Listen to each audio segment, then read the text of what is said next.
Well, hail to all. This is Bear Nerd Fun, and I got my buddy FinalDeathStar here with me. How you doing, man?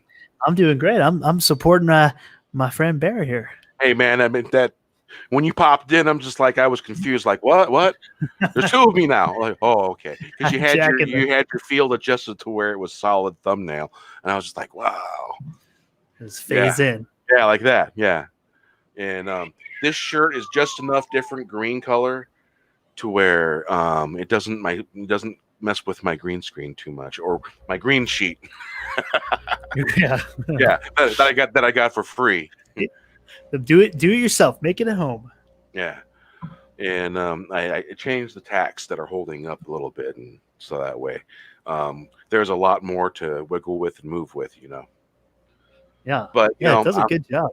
I'm looking back, man, and it's just like it's a year to the day. Today's the 19th that I started uploading videos, and yeah, a year to the day. It fucking blows my mind, man. It just really does. And who'd have ever thought? Who'd have ever thought? So you got how many videos now have you had up in that time? What's up, Brian? How you doing, man? What's up, Brian? I'm sitting here in disbelief that I've been doing this for a year now. Now, I've had the channel since probably, I think, 2013 as a spectator. But, right. Yeah, man. And you know what really comes to mind? What is it? Meatballs, the first Meatball movie with Bill Murray. Bill Murray, yep. And I was just talking about Murray Bikes. I said Murray. And Bill Murray. And the biggest thing in that movie was they were chanting, "It just doesn't matter." Yeah, right. So that's my message. It just doesn't matter. Doesn't matter. But yeah, that was the first movie that I reviewed because that was my all-time favorite movie. That was a great movie. I love Meatballs. It was. I mean, I've watched the other Meatball sequels, but it just they don't even compare to the original. Was let's see, that wasn't Harold Ramis, that was Stripes. Was it Kim Cattrall? Was she in that as the school teacher, the gym teacher? Is that Meatballs? Man. It's been a while since I've seen it. It might be. I'd have to actually look it up.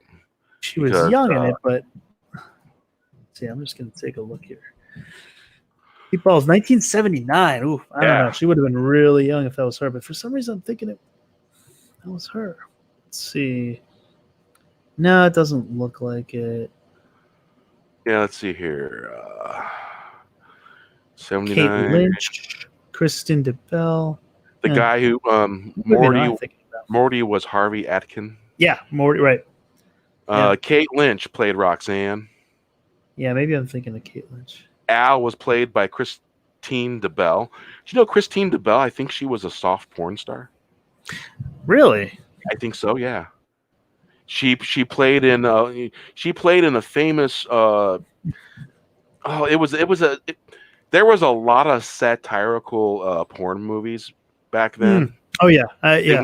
They weren't really porn movies. They were sort of like musicals in a way. Right. A lot of them were like they made fun of the popular Hollywood movies and stuff. It was corny as hell too. And there was one that was made at a castle. Because I remember doing it's in one of the videos that I made about it, that I found all the information on it. And but she was the blonde with the slightly curly hair. And just the way the now I used to go to a day camp that was very much like that when I was a kid. And they really did dress that way. The women dressed real skimpily, and it was just a thing, that was just the way it was. Yeah. Great time to be alive. It's because in 79, I think I was 8 years old. Yeah, I was not yet. I was a year away from being born. It was a thought. Yeah. At that point. Yeah, man. Porky's. Porky's. That's what I'm thinking of. Porky's. Oh yeah, Porky's, man. That's Kim Cattrall plays like the Yeah. Yeah. I think she's like a teacher. Honeywell. What a name. I mean, there's not really Jack Bloom. He played in Police Academy. Yeah. And I believe he also played in Revenge of the Nerds as well. Yeah, a lot of those guys kind of did it's the same sort of type of movie, so I think they had a lot of the same actors, a lot of the same people were involved. Yeah, they don't make movies like that anymore either. It's a movie they just don't make like that anymore. Yeah, they don't. Yeah, Jack Bloom. Yeah, Funny Farm. I could have swore he played in Police Academy. Maybe he didn't. No, yeah, it's not showing he did. Twilight Zone. Oh, Alfred Hitchcock Presents. Man, I love those original Alfred Hitchcock Presents too. They were great. Kung Fu: The Legend Continues. Yeah. But yeah, that was a great movie. Oh yeah. You want laughs and you want to see plenty of side boob, you'll get that in that movie. Yep, and I'd say that's one of Bill Murray's probably early movies. 1979. What year was Stripes? Stripes was probably after that. Stripes? Yeah, I'd say Stripes was 81 or 82, I would guess. Let me see here. Look it up. Oh yeah, 1981. Yeah, so Meatballs was maybe his first kind of big movie at least. Yeah. Well, you had Caddyshack, I guess. I can't remember if I have Stripes or not. Yeah, Stripes is good too with him and Harold Ramis. That's a great movie as well. Yeah. Oh, the Aunt Jemima treatment. In the the Aunt Jemima. The Chevy motorhome that was built to be basically a tank. Right. Yeah. Tank. It was. Yeah. John Candy was in that too. Oh my God. Yeah. Yeah, John Candy was in that. Yeah, John Candy. Man, that's another genius talent that just died way too young. He was like 40. He was like my age. Yeah, Stripes. 81. 81. Yeah. Yeah, 81.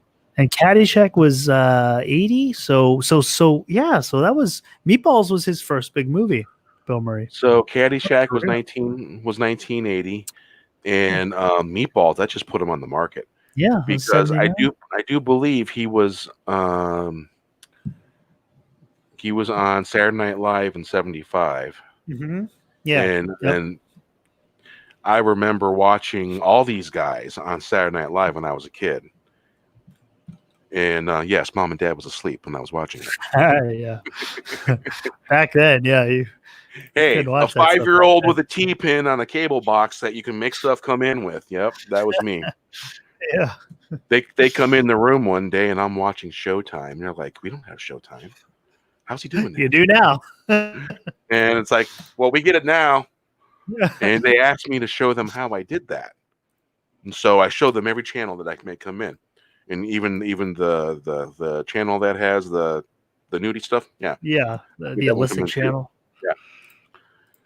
And so I found T-pins very hard to find. But there was always a T-pin. There was a T-pin in the thing there, you know. And I was told, don't be going to that channel. Yeah, you never want to get caught by Mom and Dad looking at the the channels, the illicit channels on Showtime late night back then. Bear, I think I just hijacked the show. I think I just took over your. Yeah, that was that was called the back button on the mouse. Whoops. So I'm like, I'm the only one here.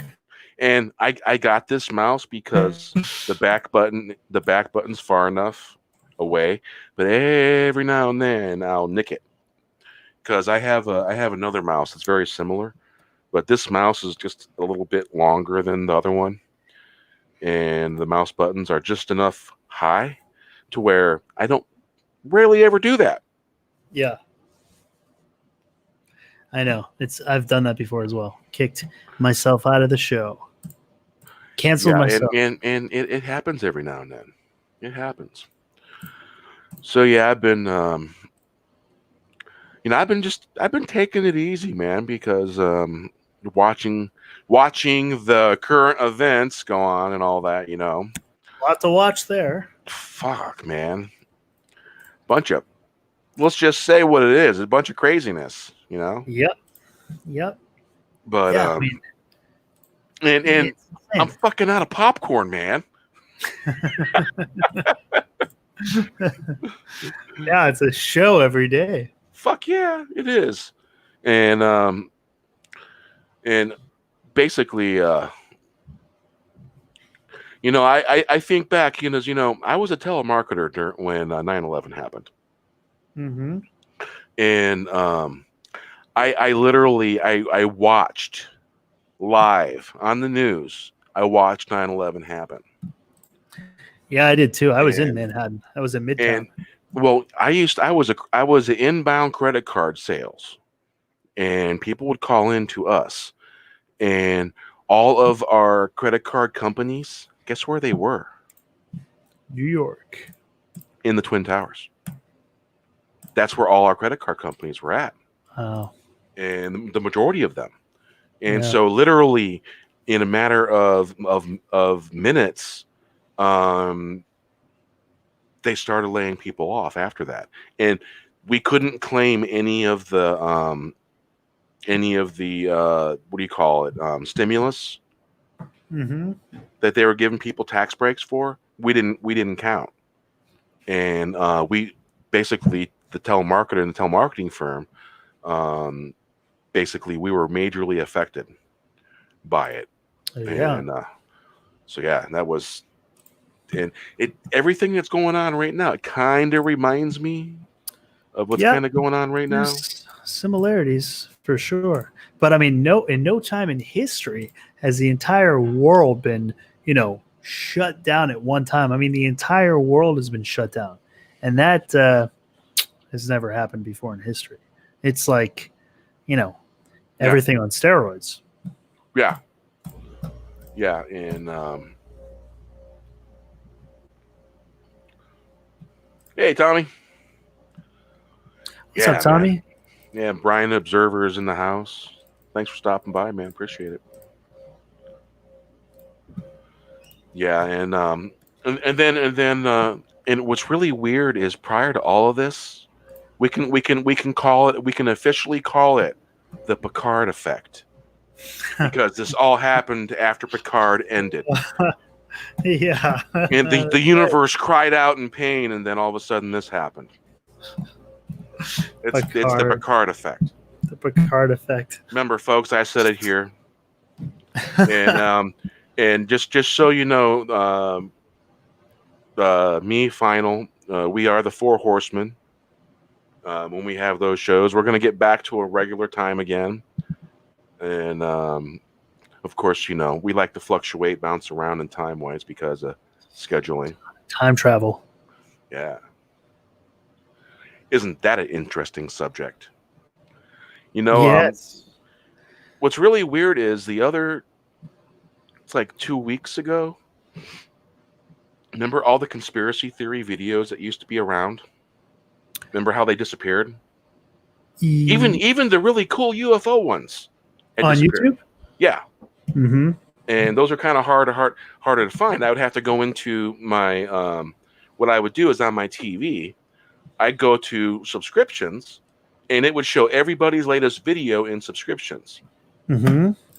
And I would just go down that, and basically all their newest videos would be right in there. And I go down until I found them. But now they've been popping up left and right. What have been the videos? Yeah, the UFO ones, and a lot of the more a little heavier conspiracy theory stuff was popping up too.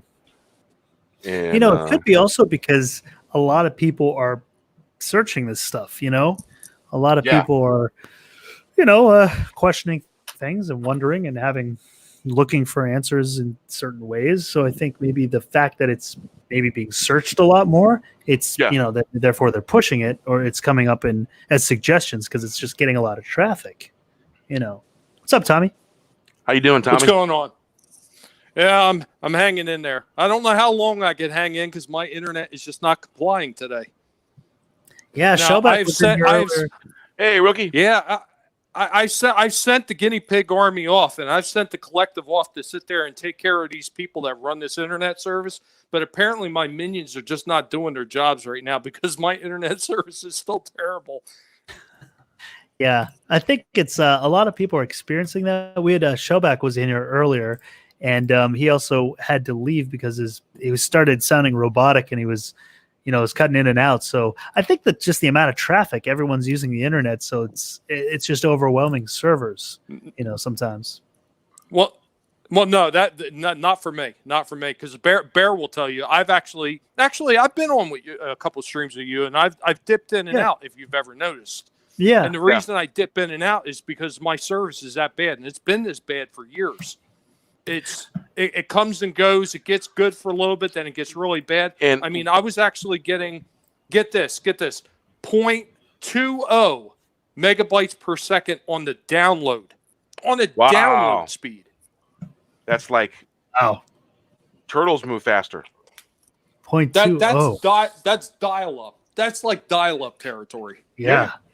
Is this on your? What's the name of your provider? CenturyLink. Yeah, is it your phone or is that your Wi-Fi? It's the Wi-Fi.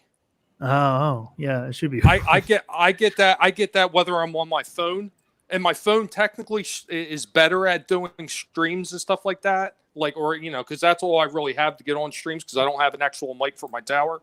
So I use my phone for all that. But my phone is usually better at everything than my tower is. And my tower gets just horrible speeds like that too. Like I was telling Bear earlier, I do everything with my phone. My audio, my pictures, my video, all that is done through my phone. And then I upload it to my computer through my software to actually render the videos on Filmora 9. And it takes me sometimes hours just to get that footage to be able to upload onto my computer. Wow, and if I'm sending an audio via email, sometimes I won't see it for days pop up in my email. Just the sending of it once it's already uploaded and sent. It takes days. Yeah. Sometimes it'll take days before it pops up in my email. It's there, but it's just floating around in dead space because of the internet speeds. Is it your area? Is there just no other option of getting different provider? Yeah, no option. They are the only ones we have in this area. Yeah. Huh. Do you have a Bluetooth receiver on your laptop? I don't recall. Or your tower? Infrequently. I believe so. I'm not sure though. Because I know it's Wi-Fi connected. That's all I remember. Because if you have a Bluetooth connection on your tower, you can send your file via Bluetooth from your device to your tower. If it has the, I might not have Bluetooth on it then, if that's the case.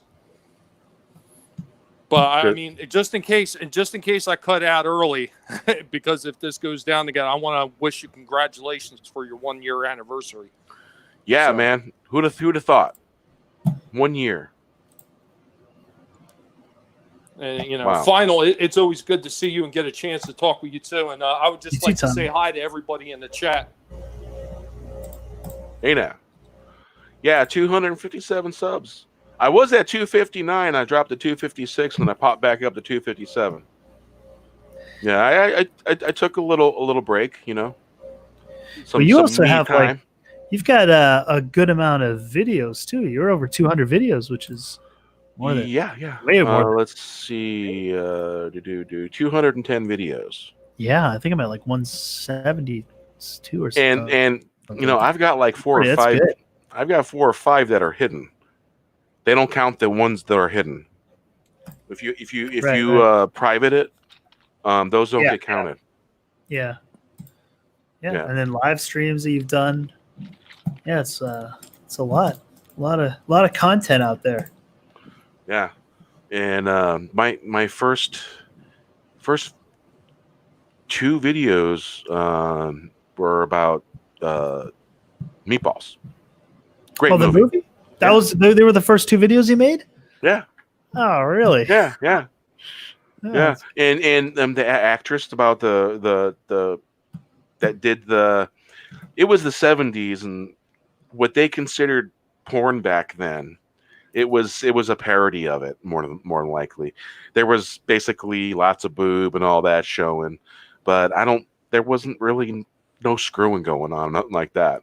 Yeah. But it was a parody, and I think it was sort of like a musical a little bit, I think. But it was they picked famous landmarks to make these things in, and one was made in like a 200-year-old library, and they also made one in a castle on the property, and the property looked really creepy too. One of those mansions that has that's a castle-like mansion, and they recorded on the outside of it, and the place looks a little creepy, I gotta say. But I also one of the other ones, the early on ones I did was Grandma's Boy. Oh yeah, Sandler. Yeah, it's got doesn't have Adam Sandler in it.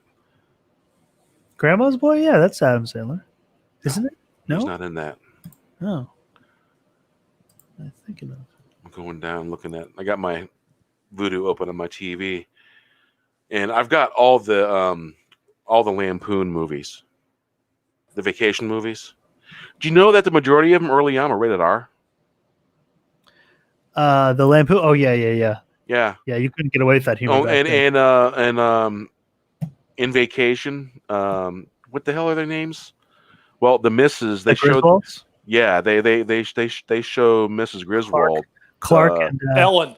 Ellen. Clark, Yeah, Clark and Ellen. Yeah, the actress that plays Ellen in one of those, and one of them, she's completely nude almost from the waist up. Shower scene with the husband.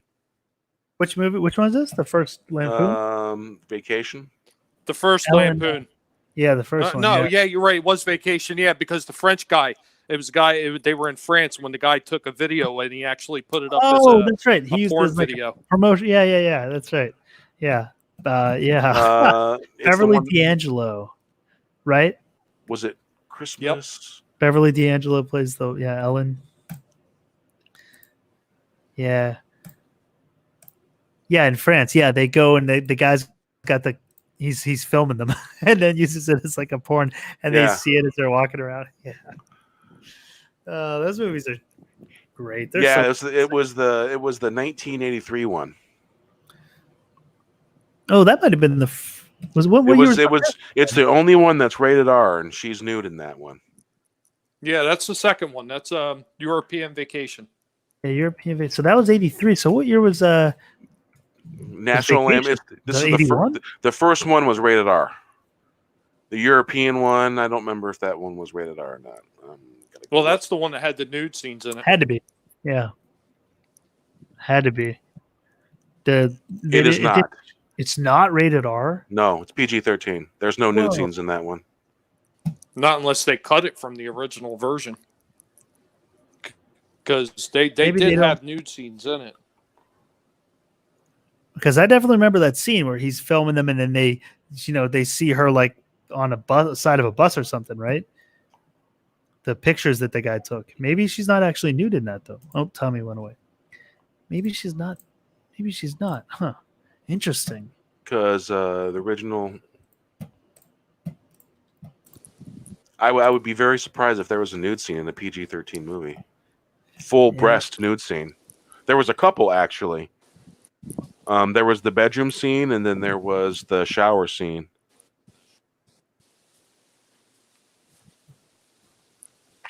To the bottom of I just want to go on record and say I hate my internet service. Yeah, I know she just dropped that pop back in. Don't blame you. Well, I know. Okay, so it says 1983 was Vacation, and that's the scene that has her in the shower. Yep, and she's pretty much. So it's not the European one. It's the original. I don't think they actually showed anything in the European one. Well, they had something in the European one because the camcorder is stolen, and she says, "Clark, you did erase that footage, right?" Yep. And then she sees herself later. They're like walking by the street, and they see like a poster of her or something. But they must not have actually standing in front of it. Right? Yeah. Yeah. They must not have showed nudity though in it. I guess that's how they got a PG-13. Otherwise, that would have had to have been R back then. Now I don't know. Is it still the same? Yeah, I think it's supposed to be R though. Well, they had nudity in the original Caddyshack too. I mean, I just recently did a video about that, and they had scenes in there, and I don't think that they ever listed that as rated R. What about American Pie? Was that rated R? That was also, there was Shan Elizabeth in that scene. I got American Pie 2 right in front of me, so. That was 1999. Let me see. That's rated R. Yeah, that's rated R. That was rated R. So if that's rated R, the first one was too. Yeah. Wow. Now, as far as Caddyshack, let me see. Where the hell did I put that movie at? Rated PG-13. Yeah, I thought so, but they have like a partial nudity in that because what's her name? Sutton Morgan. Why am I blanking on her name? Sutton Morgan. Morgan Fairchild? God. That's what I was thinking. No, she wasn't in that. Yeah, PG-13. Oh, yeah. There's a teen who takes off her bra in a pool, but it's still PG-13 somehow. No, there's actually a naked scene where her and Chevy Chase, where she's got and the kid too, Michael O'Keefe, in Caddyshack, because she plays Lacey Underall. God, if I can remember her name. Yeah, I can't.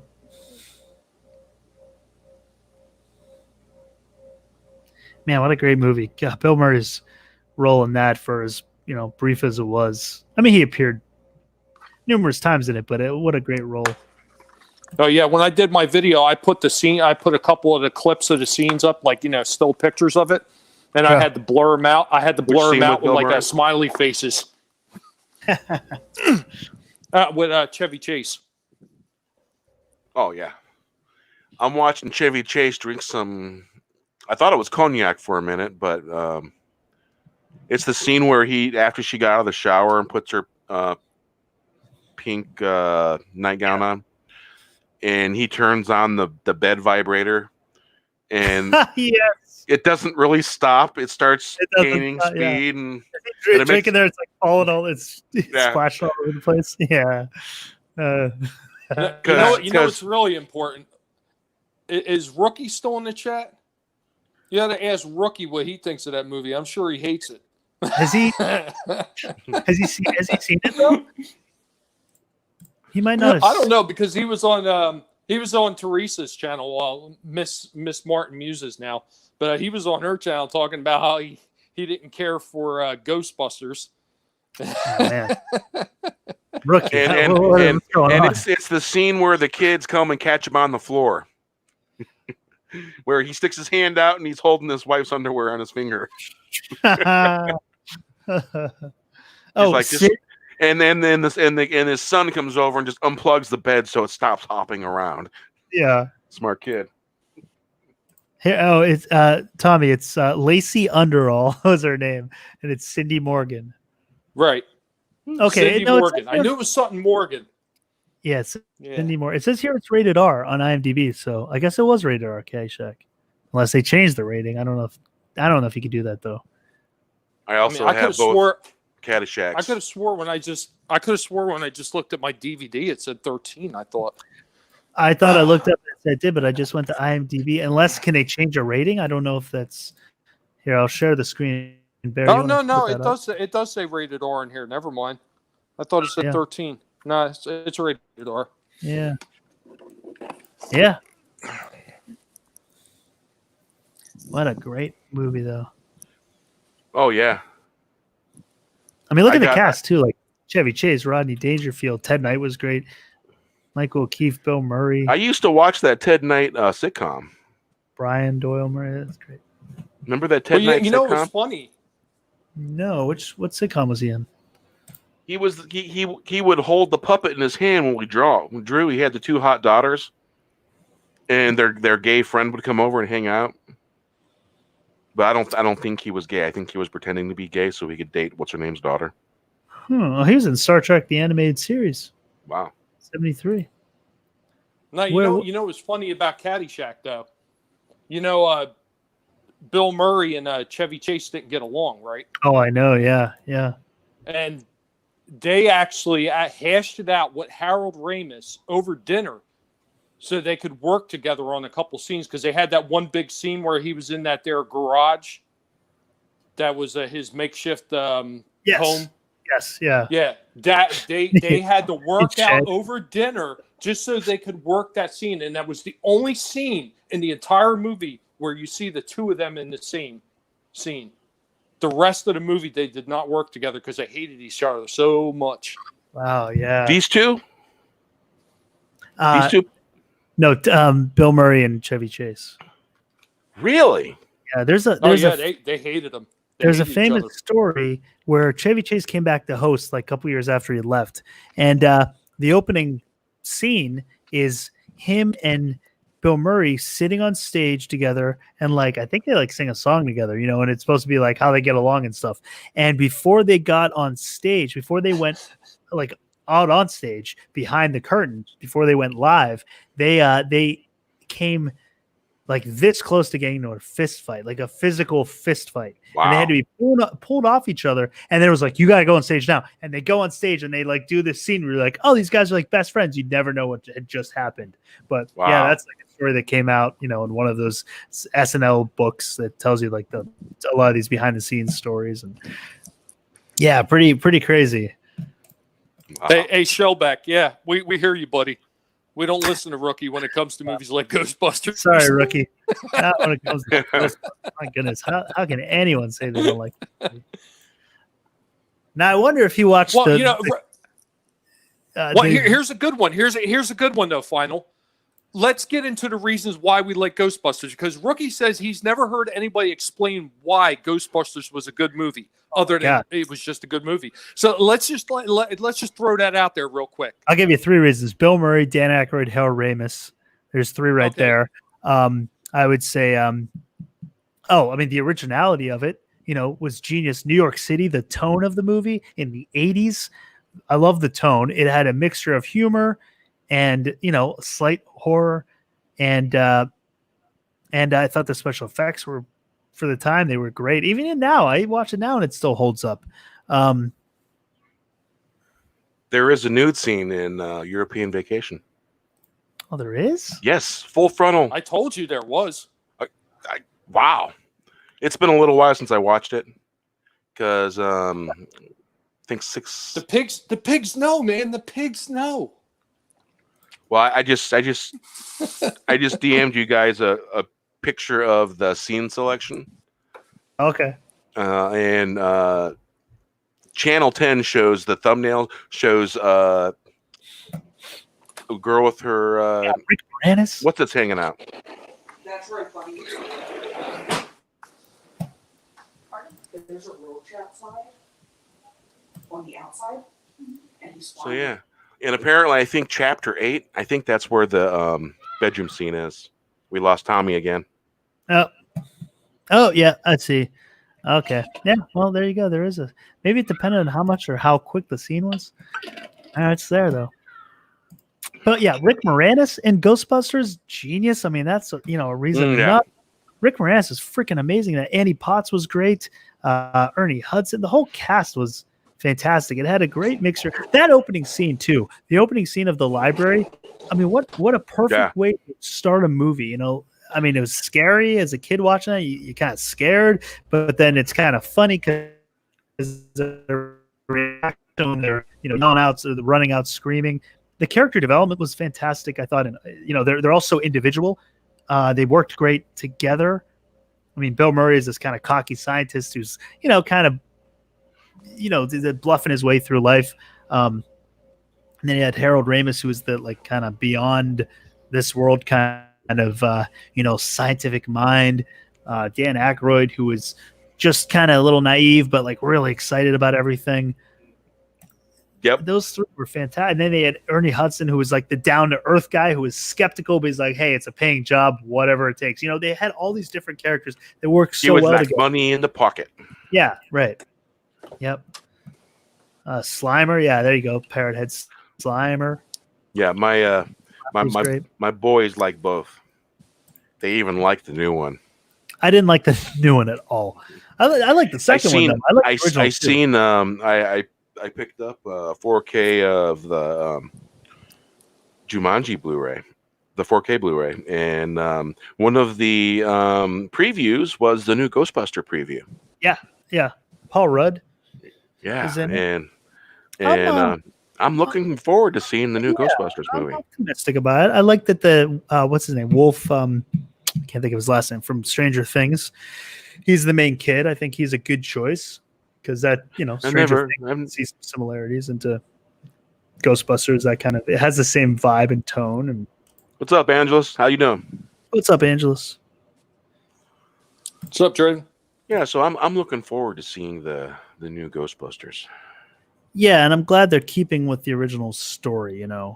Harold Ramis has passed away in real life, obviously. So Egon is passed away in the movie, and now it's his like grandkids that are finding all his stuff and trying to figure out like who. I guess they don't know who he was. So I think Paul Rudd's like, you don't know who your grandfather was. Like the Ghostbusters in the 80s. They were like huge, but So it seems like a good plot. They're keeping with the traditional, and it's Jason Reitman who's doing it. It's Ivan Reitman's son, who was the original director. The only thing you're missing is the Harold Ramis is not there to help write the script. I mean, you have Dan Aykroyd, so that's the plus, but you miss Harold Ramis's input in the script. That's the only thing that you might lose something there. Tommy, what are your reasons for liking Ghostbusters? Well, number one, it was a brand new take on the whole ghost hunting and ghost catching type of movie. Yeah. Now, I know I'm pretty sure that they had an older movie called Ghostbusters, if I'm not mistaken, or something similar to it. Really? Let me see. I'm on IMDb. Let's take a look. I'm pretty sure they did for some reason. I think they did. Never heard of it. 41 titles with Ghostbusters. Oh, no. Here we go. Wow. There is one? No, I don't see anything here. From I before could have swore they had it. I've never heard of it. But either way, even the whole idea of how you would deal with a ghost and how you would exercise a ghost and get rid of ghosts, they took it to a more modern and technological way of approaching it, a scientific way of approaching it. And that was what was new and was different and was refreshing as compared to all the other ones. Yeah. Bill Murray's on the cast list. Yeah. He's supposed to be in it. Or at least make is 1, 2, 3, 4, 5, 6. He's 7th on the cast list. Yeah, I think he'll have like kind of a cameo type of role in it. They'll probably have to find him, to get some kind of information or something. He'll have something they need. Yeah, but that's true, Tommy. Like it was like a scientific approach to ghost hunting.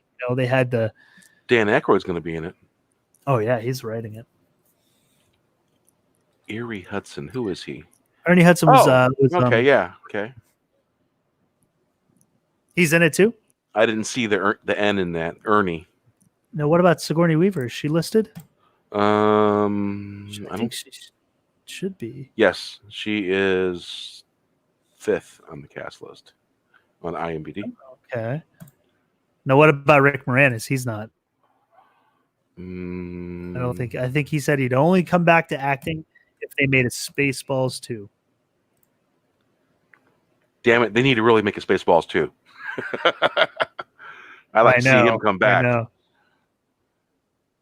Yeah, Parrot Head. I've heard that too. That Bill Murray doesn't have an agent. He just literally has an answering machine, and you leave a message. I have heard that as well, which is hilarious. There's a documentary, I think, on Netflix about Bill Murray. Bill Murray doesn't how- have an agent. No, he just has like an answering machine.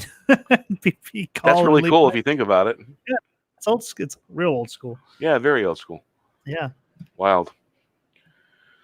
There's So, a documentary on Netflix that it's about like Bill Murray's his, I guess, talent of showing up randomly at people's weddings and like big events. You know, he'll just randomly, if you call him and leave a message, I guess, on his phone and say like, "Hey, I've got this event," you know, and you're welcome to come crash it. If he's in the area, he might show up. And Wow. they did a documentary based on this because he had literally been doing this, showing up at, you know, weddings and special events and birthday parties just unannounced because someone had called and left a message. And I think that's just amazing. Wow. Like, hail Bill Murray. Hail to you. Hail Bill Murray, indeed. If you're watching this, come on the show. Drop Yeah, in. Bill Murray, if you're watching this, come on the show with us. We'll We'd like send you that. we'll send you a link to your voicemail. We got 8 watching. Nice. Nice. What's up, Bodega? How you doing? Tommy popped out again, huh? Keeps Yeah, I trying guess to he did. Yeah, I know. Well, apparently, I guess there's supposed to be all kinds of weird internet glitches happening everywhere. Yeah. Yep. So yeah. Yeah, I can't. I'm kind of looking forward to seeing the new Ghostbusters movie.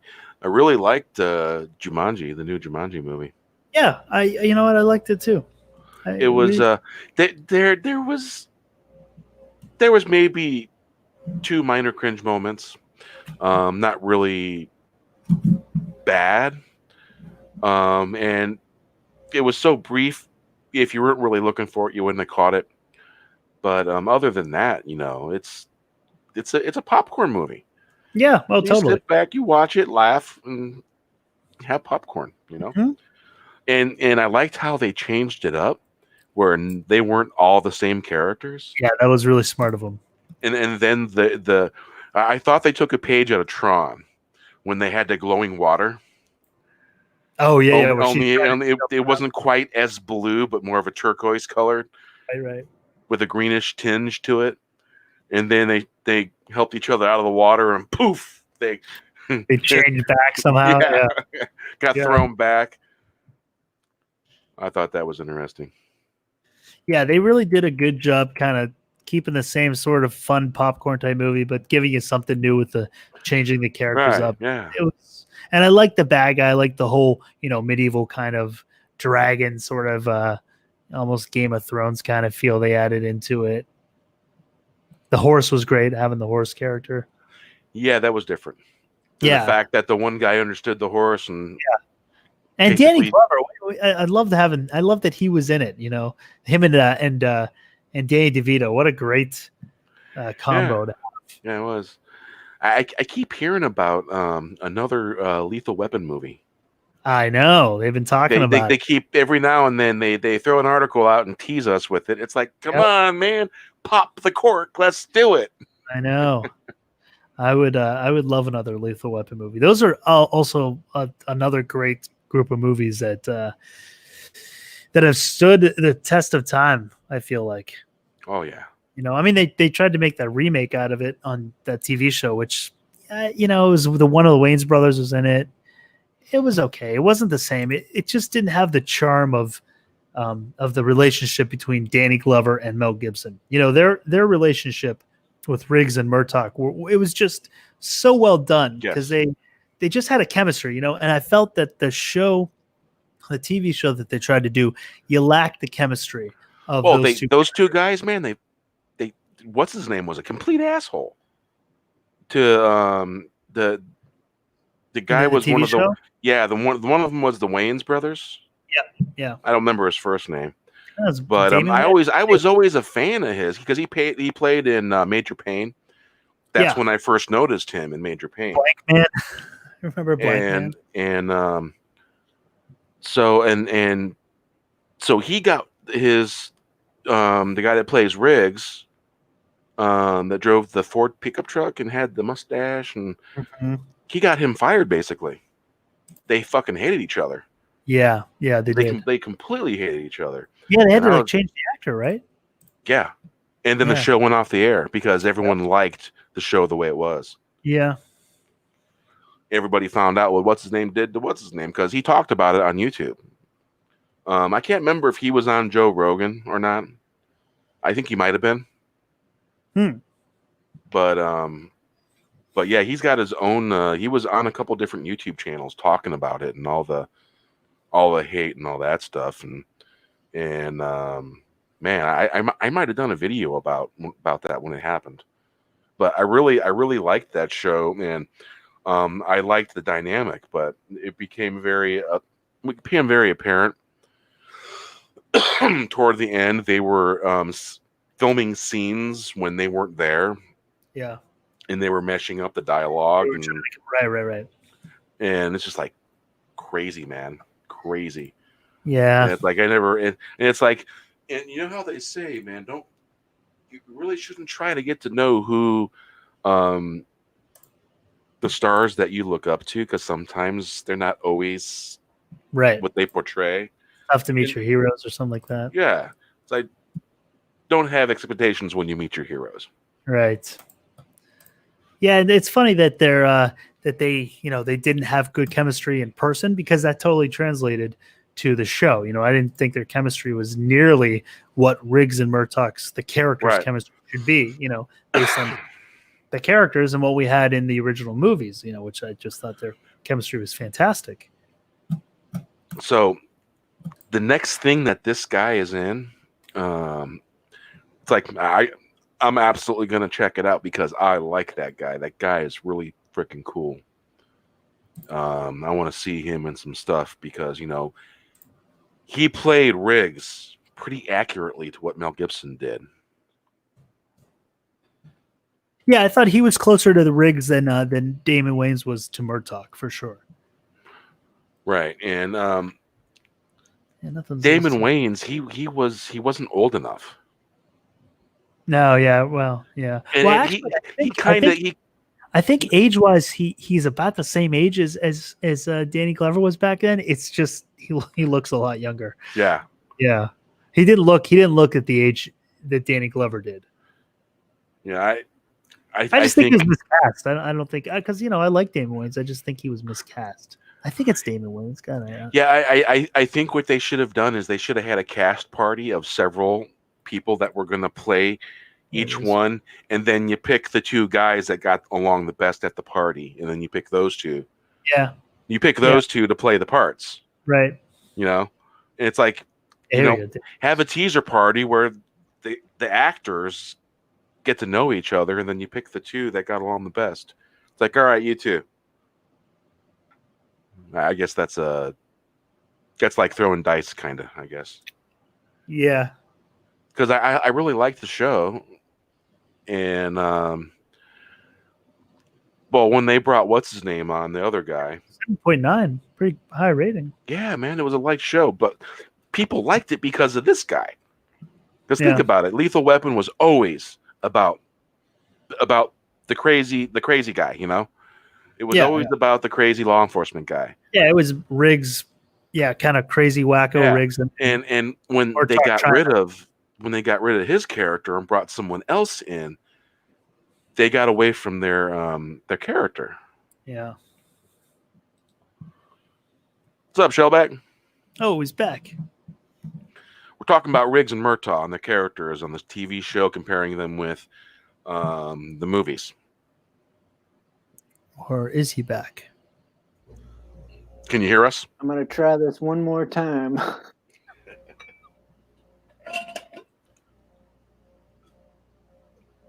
So yeah, the one guy that they brought in, he came in from.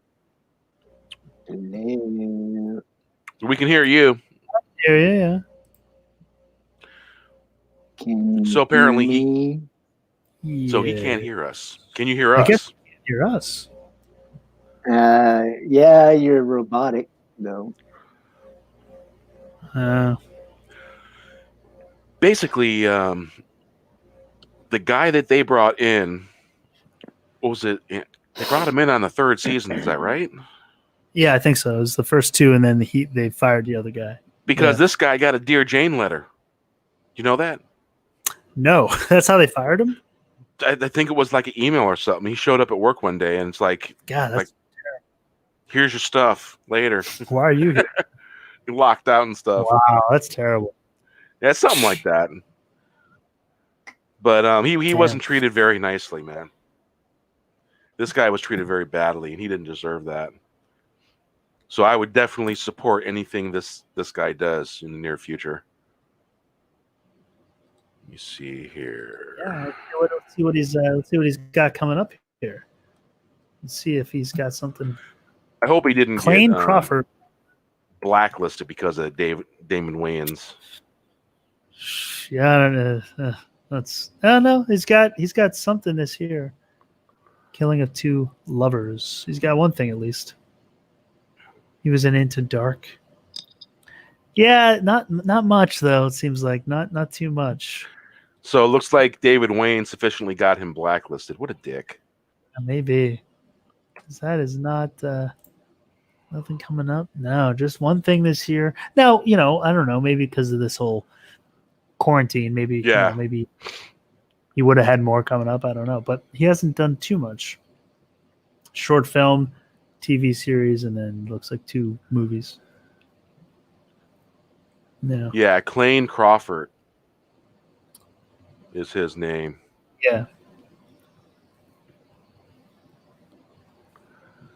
And looks like he's in a movie for 2020. Yeah. The Killing of 2 Lovers, Into the Dark, a TV series.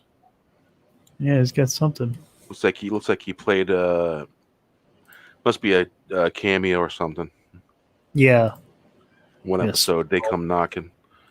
Tinker, 2018. Plays in 22. It's a short. Yeah, I would definitely watch anything that this guy does, man, because he's quality. And I don't think he's the kind of guy that would sell himself short. You know what I'm saying? Yeah. I think he's the real deal. Huh. Angelo Straven said he thinks he was in Speed Racer. Let's see. I don't know if that was that him? I didn't think that was. I thought Speed Racer was somebody else. Actually, he might be right. Actually, really, he might be right. Oh, he's in Burn Notice. Burn Notice was a great show. Yes, it was. I love that show. Yeah, great show. Let's do this little thing. Don't see it here. Let's see though. This is 2006. When was Speed Racer? I'll just look up Speed Racer. Speed Racer 2008. I thought it was like a famous actor. Oh yeah, it was Emil Hirsch. That's who Speed Racer was. Yeah, Emil Hirsch. Yeah, it was this guy. Who is the boy next door? It was Emil Hirsch. They look a lot alike. He was in the girl next door. Yeah, I see some similarities. Yeah. Yeah. I like that movie. It wasn't done perfect, but Speed Racer. For what, for what it was, I liked it because it was originally an animation that was from Japan that they kind of geared it and made it to where we could watch it over here too. Right. I love that cartoon, man. That was my most favorite cartoon ever. Speed Racer? Oh yeah.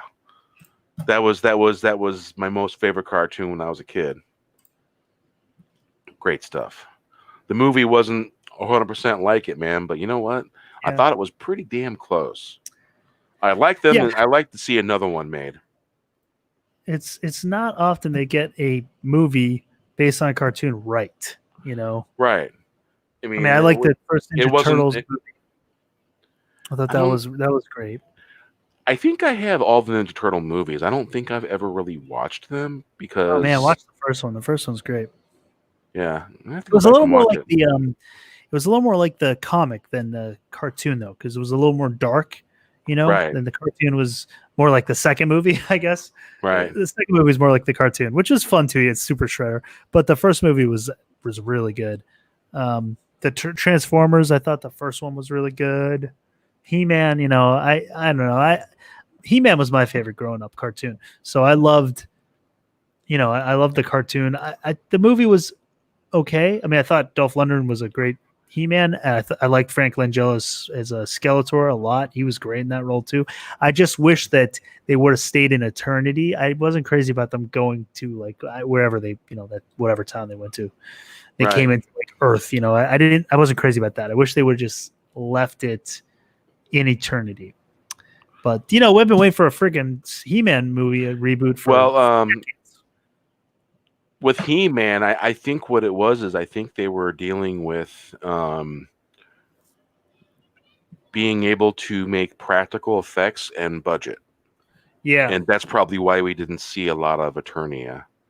Yeah. Because I remember that movie. I think that was the movie that got Dolph Lundgren out on them. Was it? I think he had done Rocky 4 first. Rocky 4. There was let's see. There was another guy that looks a lot like Dolph Lundgren that played in the first Flash Gordon movie.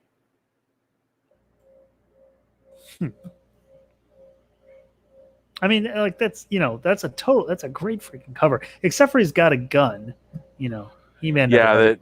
He-Man didn't use. Everyone else had guns, but He-Man never used a gun. He did not need to have the gun. The sword is awesome. He looks freaking great. I mean, he totally looks like He-Man. He's great for the role. Skeletor is cool. I mean, that's totally. I like that look for Skeletor. I mean, Man at Arms looks cool. That's how Man at Arms looks. Tila was good. Yeah. But yeah, you're right. It was definitely way easier to film in, a small town. Yeah. Than I remember He-Man's sword looking a lot like the same sword that Conan used. Yeah. Very, very similar. Yep. Look at that. Look at that artwork. How cool is awesome. That? That's freaking. That is awesome. Really cool. That is awesome. And that's just storyboard art from the movie? I think it was probably one of the advertisements they had. Wow. Maybe it's story. Yeah, it looks like it could have been storyboard. That does look like a storyboard. Yeah. Got small little fine print writing down there in the bottom corner. It just says Masters of the Universe 1987 title. Masters of the Universe. In the corner of the picture. Oh, yeah. Oh, it looks like it's the maybe it's signed. Yeah, I think it's the artist. Yeah, looks like the artist. Yeah. So are we supposed to be getting a new He-Man movie? They've been talking about it for so long. I mean, I heard about this in like early 2000. I mean, it's been almost 20 years they've been talking about another He-Man movie, and we still have not gotten it. So I'm waiting. I mean, it's been rumored. There's a really cool documentary on Netflix, a He-Man documentary, right now too. Yeah, it's really good. It goes through like the whole history from the conception of the toy. They basically just wanted to make a toy that was like a Conan toy, and they came up with this He-Man character, and then created a comic around it, and then like became the cartoon and so on. That's a cool documentary. What is the score? 5.4. Look at that. Like that's sad. It is sad for such a cool big toy and cartoon from the 80s. Well, man, the toys alone for this. Oh yeah. It was huge. Yeah. What year was that? 80 something? I think it was 87. What year is it? 87? Yeah, 87. Yeah, because the cartoon was still big at that time. Oh yeah. Yeah, I think they were still making the cartoon at that time. Yeah, they're still making it, or they just ended. Yeah, I remember Saturday. But it was still very popular. Remember when they used to have Saturday morning cartoons? Yeah. Yeah, we the song "The Day the Music Died," drove my shepherd to the levee. Well, I'm kind of wondering if that song was predicting that cartoons are going to be going away. It's sort of like the day the cartoons died. Well, they haven't gone away. They just changed. You know, Yeah. the art's a lot more crappy. They didn't really. I think the artwork got kind of lazy. I don't know. Maybe not. I think it was lazy. It's different tone for sure. And but then some of the positive things, like you've got Rick and Morty, which I like a lot. You know, The Simpsons, Family Guy. There's some of the more adult cartoons I think came out of, you know, because we all grew up with those kid cartoons. So Right. wanted to keep those alive. So some of the adult cartoons we got, but I think like cartoons nowadays for kids, for the most part, are just not really good. You know, Nope. like you go back to like even the early 90s with the Spider-Man and the X-Men, and you look at some of the there's been so many Spider-Man cartoons since, and none of them really capture that same Spidey vibe that the original 90s, well, not the original 90s, but the 90s, you know, cartoon did. Well, there was I remember that when I was like 7, 8 years old, the Spider-Man comic and the Spider-Man cartoon, you couldn't tell the difference between them. Yeah. The Amazing Spider-Man. I mean, I had the largest the Amazing Spider-Man comic, the Doc Ock comic. That was the giant one, and that basically, you know, an 18-inch laptop, a little bit bigger than that. Mm-hmm. That's how big that thing was. And I remember having that, and all the Spider-Man cartoon matched up completely with the comic book. That's when it was good. Even when what's her name, Firestorm and Iceman, even those cartoons were decent. Yeah, it was like Spidey and Friends or something that was called, right? Yeah, I think so. Something like that. Yeah. Yeah, Yeah. man. That was good. It was good. I mean, I wish we could get back to really good stuff. Yeah. But everything seems so corporatized and stuff like that. Yeah, there was one cartoon I like that kind of gives me those old vibes. They remade a Voltron cartoon, and it's on Netflix. And I think the Voltron cartoon's pretty good. The artwork is, you know, it's reminiscent of the original. The storylines are a little different, but they're pretty reminiscent of the original. I like, because I was a big Voltron fan too as a kid, and I do like. Oh yeah, have you seen the new one on Netflix, the more recent? Honestly, I've been kind of avoiding it because I don't want to be disappointed. It's worth watching. I liked it. It's not. Really? It's pretty good. Because I used to watch the original. Yeah, it's similar. You remember how there was ones that were subtitled and ones that they dubbed over? Yeah, the original like Japanese ones. Yeah. Yeah, and I used to every now and then one would come when one would go on the air that wasn't dubbed over. You'd have to just basically read it. Yeah. But the majority of the ones were English dubbed over. Yeah. Oh yeah. And I love those. I loved how they could turn into a jet. Remember that? The lines? There was Ultraman could turn into a jet and fly, and there was those two little sidekicks that could turn into jets and fly. Wait. What are you talking about? That's not Voltron. Voltron's the lions, the 5 lions that come together. It's kind of like the power. Voltron. Okay, I thought you said Ultraman. Jeez. Oh, wow. No. Ultraman. I remember Voltron. Ultraman. Yeah, because Voltron was also Japanese. So Which, there's new Voltron. Oh, no shit. Yeah, there's new Voltron on Netflix. Yeah, within like the last few years. I have to look into that. Yeah. Yeah, it's done really well. I liked it. Well, have you ever watched Ultraman? Because they brought that back, I think, in the form of an animation. Sounds familiar. I'm gonna take a look here. Ultraman. Well, Ultraman was he was like, it'd be better to see here.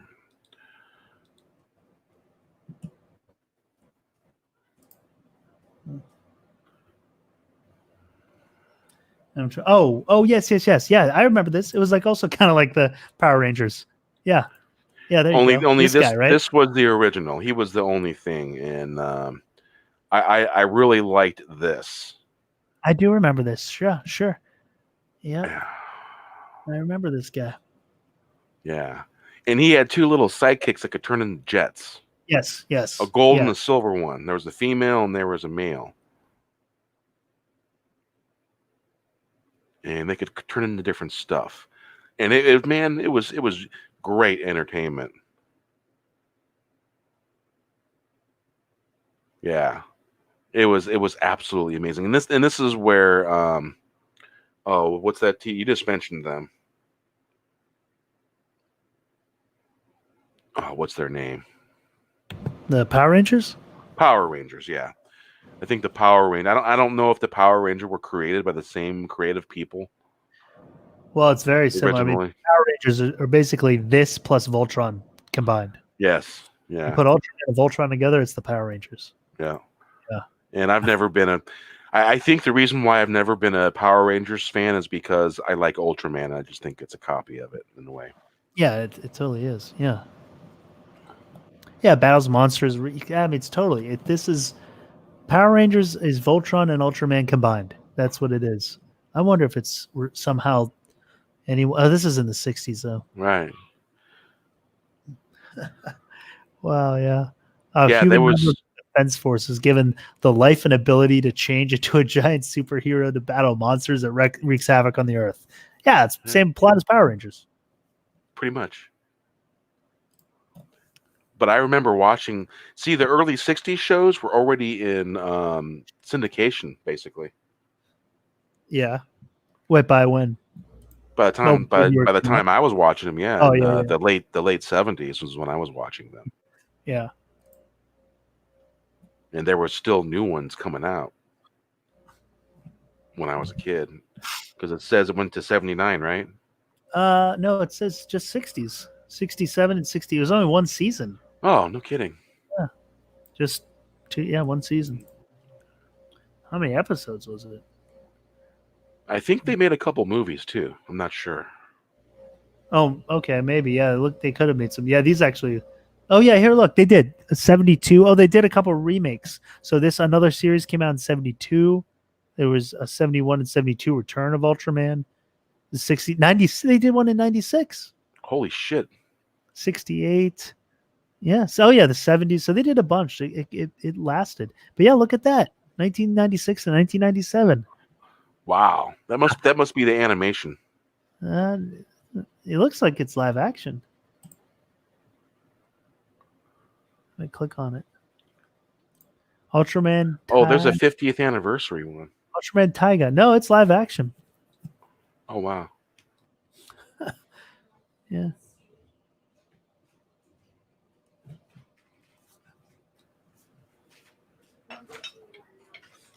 Yeah, look at that. It's crazy. So they definitely... Yeah, they kept that thing going. I bet they came out with the 90s one because the Power Rangers got popular. And they're like, hey, you ripped off off our show. Basically, yeah. Yeah. Let's see here. Ooh, there was some... For some reason, when you search Ultraman, it pulls up the 72 series.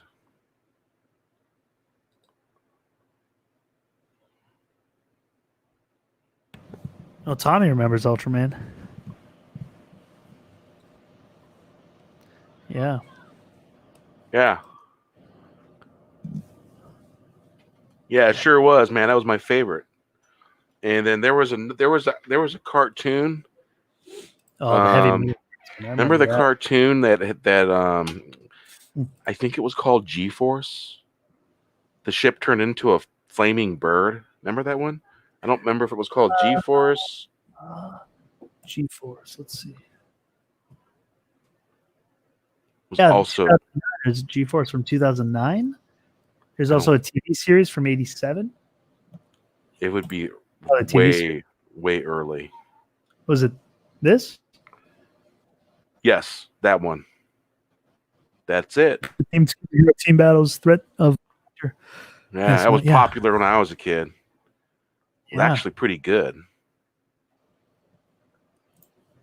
Bird-themed superheroes.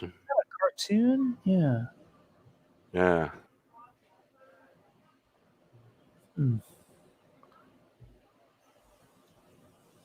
Yeah, it was real popular. It might have been based off of this show from the 70s called Gotcha Man. Gotcha Man. That team of bird themed superheroes is basically the same thing. Oh, it is. I guess it is the same. It's just in Japanese. Yeah, so they just Americanized. Yeah, they packaged it for the United States and they packaged it for Japan. Yeah. And it was a Japanese animation. I don't know if they were the same people that did Speed Racer or not. It looks similar, huh? Yeah. Like the Space Ghost. Yeah. Oh, it's similar. Yeah, similar animation. Oh, remember Silverhawks? I do remember that. Yeah, I used to have these action figures. Yep, 1986. God, man, yeah. Silverhawks. Wow. Huh. Man, all these great cartoons. You don't have these cartoons these days. Not like this. Because you got a bunch of there's no other way to say it other than just a bunch of SJWs got some control over stuff. Yep. Instead of waking up, they went woke. Yeah. Yeah. You know, it's better to wake up and Wake it up. They went not woke. go Yeah. woke. Yeah. Craziness. Voltron All the- Force? Tommy, was that a different one? Who? Tommy said Voltron Force, the vehicle ones. I don't remember Voltron Force, though. Voltron Force. Yeah. Oh, Interesting. You know, classic cartoons, classic TV shows. Yeah, I mean, obviously. Shotgun G.I. Warriors. That's Mask. from another. Yeah, Matt Brave. Remember Brave Stars? Like a cowboy who fought like aliens. You ever watch that? Brave Star, a Native American marshal. Yeah. Yeah, that was Saturday morning cartoon. Yeah. Centurions. I remember this too. Oh, remember the one with the one with the broken moon? What's the Broken Moon? Oh Yeah. man, it was a Hanna-Barbera cartoon. I mean, they rode a weird looking horse. There was a cat dude that was like a cat. And there was a female that there was something odd about her in that cartoon. But it was a world where Earth's moon got broken in half. Damn, I don't remember in that. the cartoon. Yeah, I believe it was a Hanna-Barbera cartoon. Yeah, I mean the 80s were definitely a great time for cartoons. You're right about that. Yeah, Centurions. Yeah, I remember Mask. Mask was cool. That was a cool cartoon. I had the action figures for that too. What year was this? 85 to 86. Yeah, man, that was like the heyday. Oh, the bad guys were known as Venom. That's such a cool. He's like classic cartoon. I mean, they're.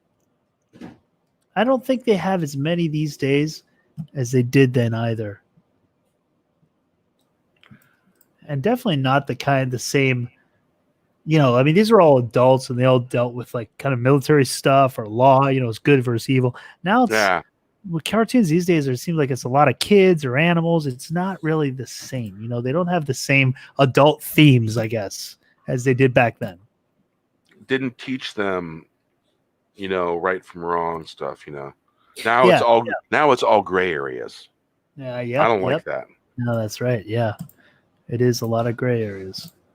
Yeah, back then there were defined character. They're defined good, defined evil, and you know, good was against evil and it always triumphed. But yeah, it's not the same these days.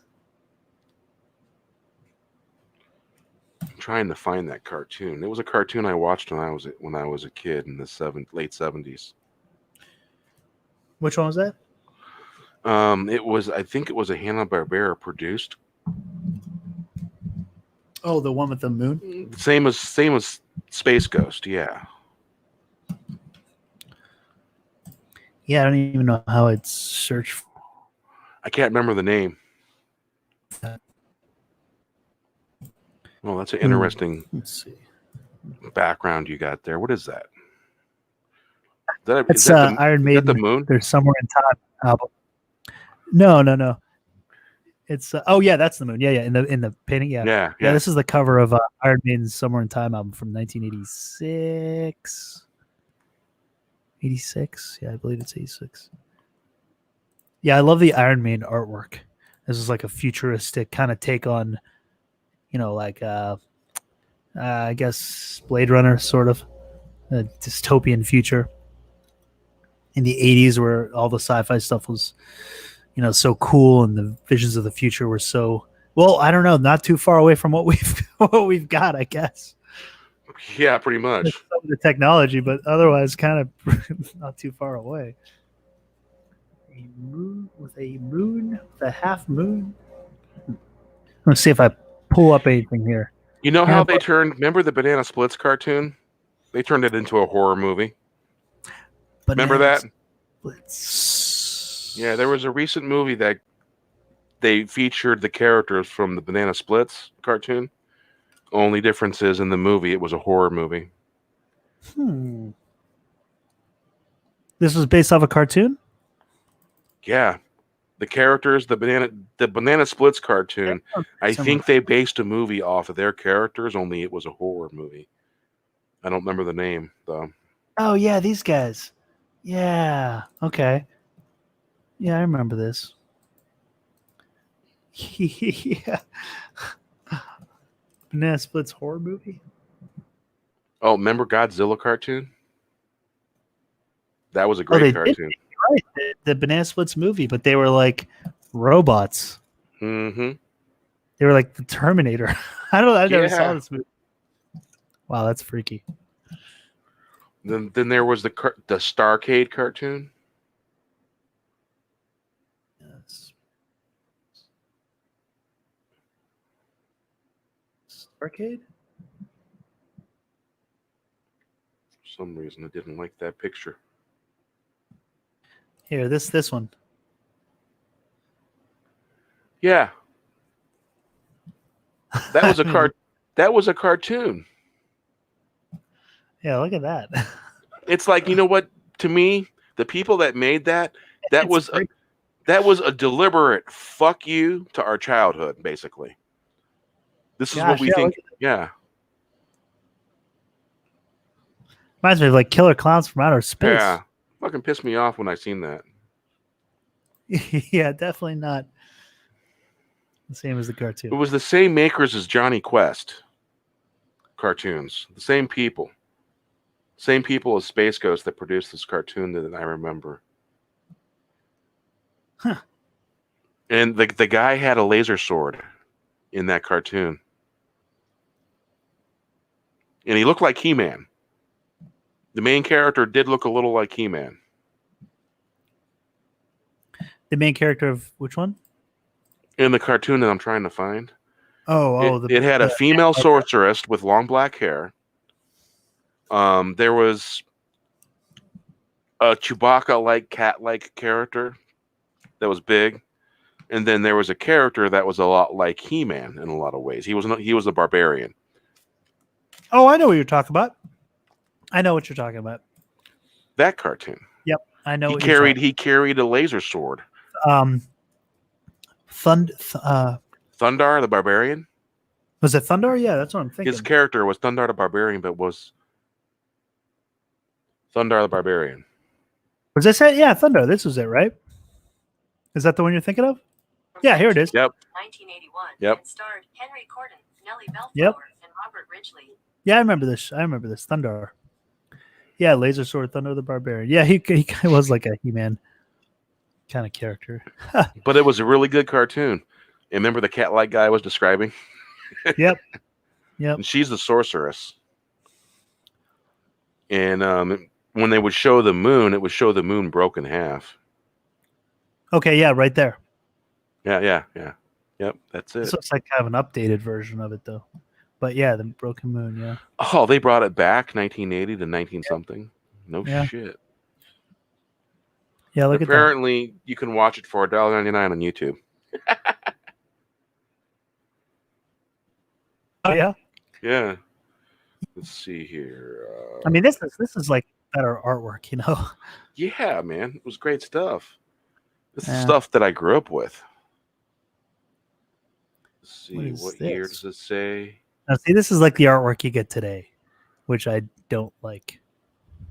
You know what? I mean, what looks more appealing, this or that?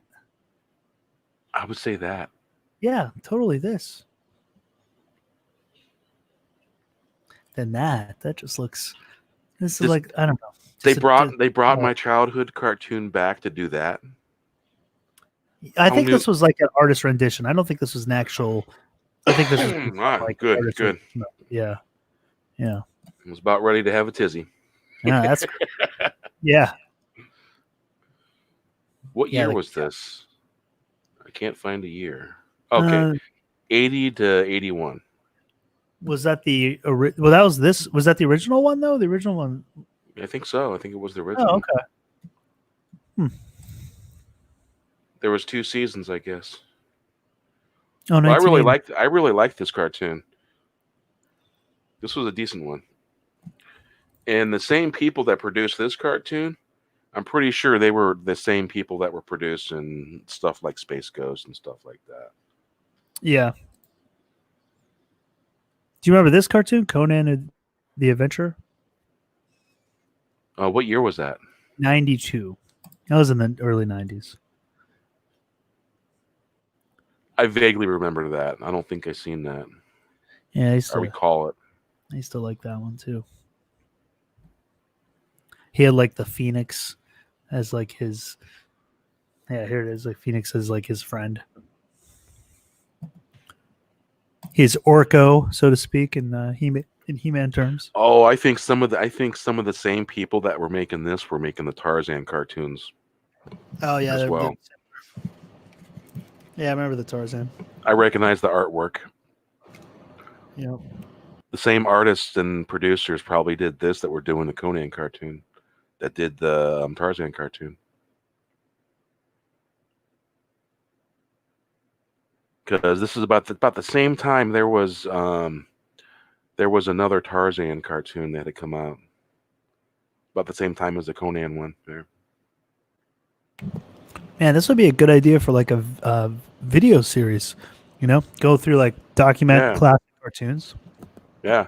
Tell a little bit about what they were and yeah. Yeah. That would be cool. Yeah, that would be cool. Yeah, yeah. Oh, you remember Angelus remembers Conan the cartoon. Yeah. Yeah, they're just some classic ones back then. They were battling the human serpents. Yeah, yeah.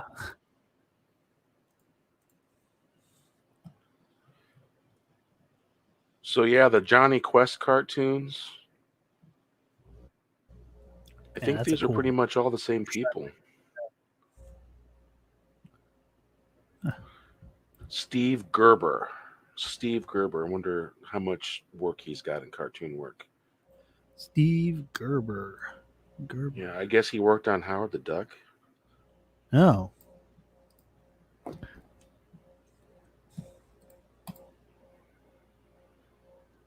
Howard the Duck. That's another movie I haven't seen in a long time. I saw that in the theater too. Back when that was Actually, I think I might have seen that one in the theater as well. Yeah. All right, I'm switching this up. Oh, I can't do it? What? Oh, man. Thundar the Barbarian, Goldie Gold and Action Jack, Dungeons and Dragons series from 83. Oh, I remember that. I remember Dungeons and Dragons. That was a good cartoon. Yeah, that was cool. G.I. Joe from 85, and the Transformers from 86 to 87 is what Steve Gerber did. No, you made me think of the Double Dragon cartoon and too. The reason why we haven't seen any more of his artwork after 2008 is because he passed away. Oh, really? In 2008, yeah. Did you ever watch this? This was like 93, 93, 94, the Double Dragon cartoon. That looks really familiar. Oh, based off of the video game.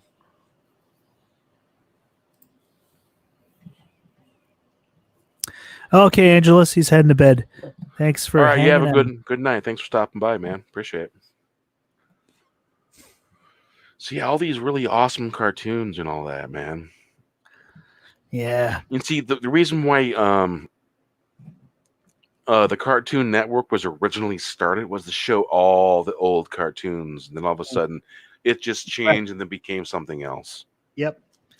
Yeah, because originally they had it had all the old cartoons. It was like you watch Cartoon Network, and then USA had the Cartoon Express, and they would play all these old cartoons, and then then the Cartoon Network started doing their own cartoons, and then things just changed.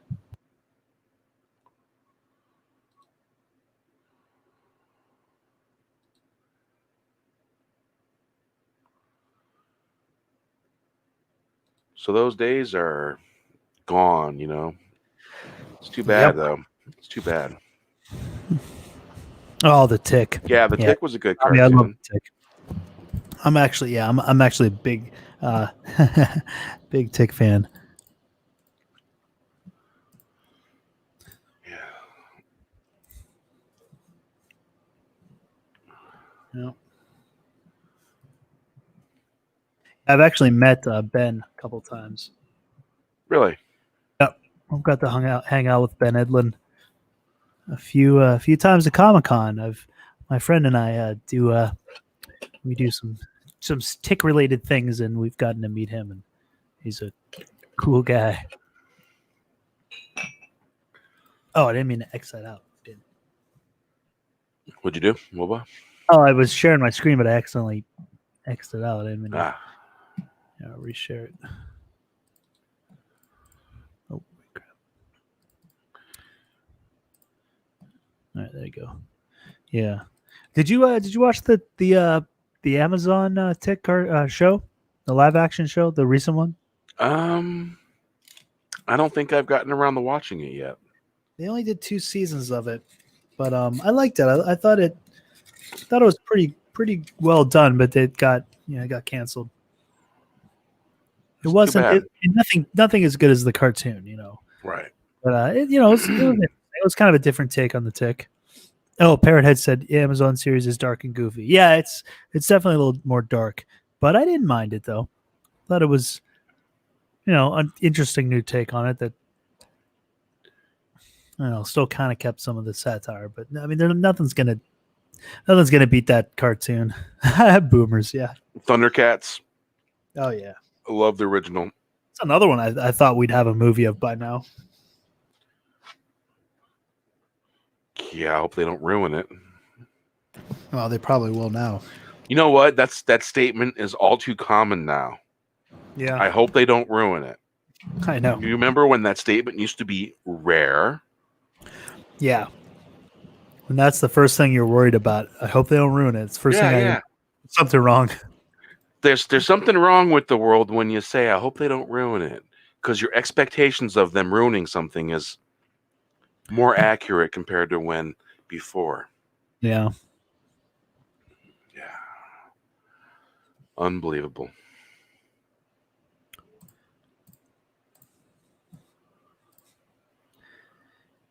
Yeah, Batman. Well, what a great character. Now, as to boomers, my mother is part of the baby boomer generation. I am Generation X. And basically, yeah, I'm on Generation X. I'm on the last cusp, the last edge, the end point, the book. What do you call it? The closing of Generation. Yeah, my graduating class was 90 for high school. Yeah, I was 98. Uh-huh. I believe 1981 or 82 was like the last year of the Generation X, and then it turned into the Millennials. Really? Interesting. Uh-huh. Yeah, I just made the cusp for not being a millennial. Yeah, I think my wife is in the can't remember if she was class of 97 or class of 98. But she's in that area though. Yeah. Yeah. Yeah, she's right at the end of the Gen X as well. Yeah. Hey, if a year and a day ago, or a year, put it this way, 13 months ago, someone would have said, "Hey, man, you're going to be a YouTuber from a year and a month from now." I'd have been like, "Get out of here." Yeah, right. Yeah, no, things. You know? Yeah, life surprises you. Yeah. Yeah. Yeah, I didn't think I'd be doing this either. Yeah. So basically, this is basically 1 year of in this, and honestly, I think when I started, I think that I was already part of the Fandom Menace when I started, because I was hanging out in Gary's chat and a lot of the other chats and Geeks and Gamers chats on YouTube. Oh yeah, then yeah, I mean you were. Yeah. Now what provoked you to get started? What was like your, the tipping off point? What provoked me? I Like, all right, I'm gonna make a channel. I'm gonna actually do it. I think basically I was chest shoved by The Last Jedi, like someone thump you on your chest, Mhm. and then from that moment on, it's a fucking uppercut to the fucking nose. We turn back, because someone thumps you on your chest, man, and you either got to check them back or you end it right there, and and for me, it was a 2-part process. The Last Jedi was a thump to the chest, and like that, okay. And when Gary did a video about Captain Marvel, I think it was Captain Marvel, and he got copyright struck, that was my tipping point. That's what pissed me off, because I don't like bullies. Yeah. I don't like any kind of bully. I don't like the subtle bully. I don't like any bully. And if you're a bully, I'm going to come for you. It's just what I'm going to do. If you're a famous person and you're being a bully, because you're open territory. But I don't. The smear merchant campaign stuff. I don't do that. I don't believe in doing stuff like that. But when it comes to access media, showrunners, stuff like that, that's open territory.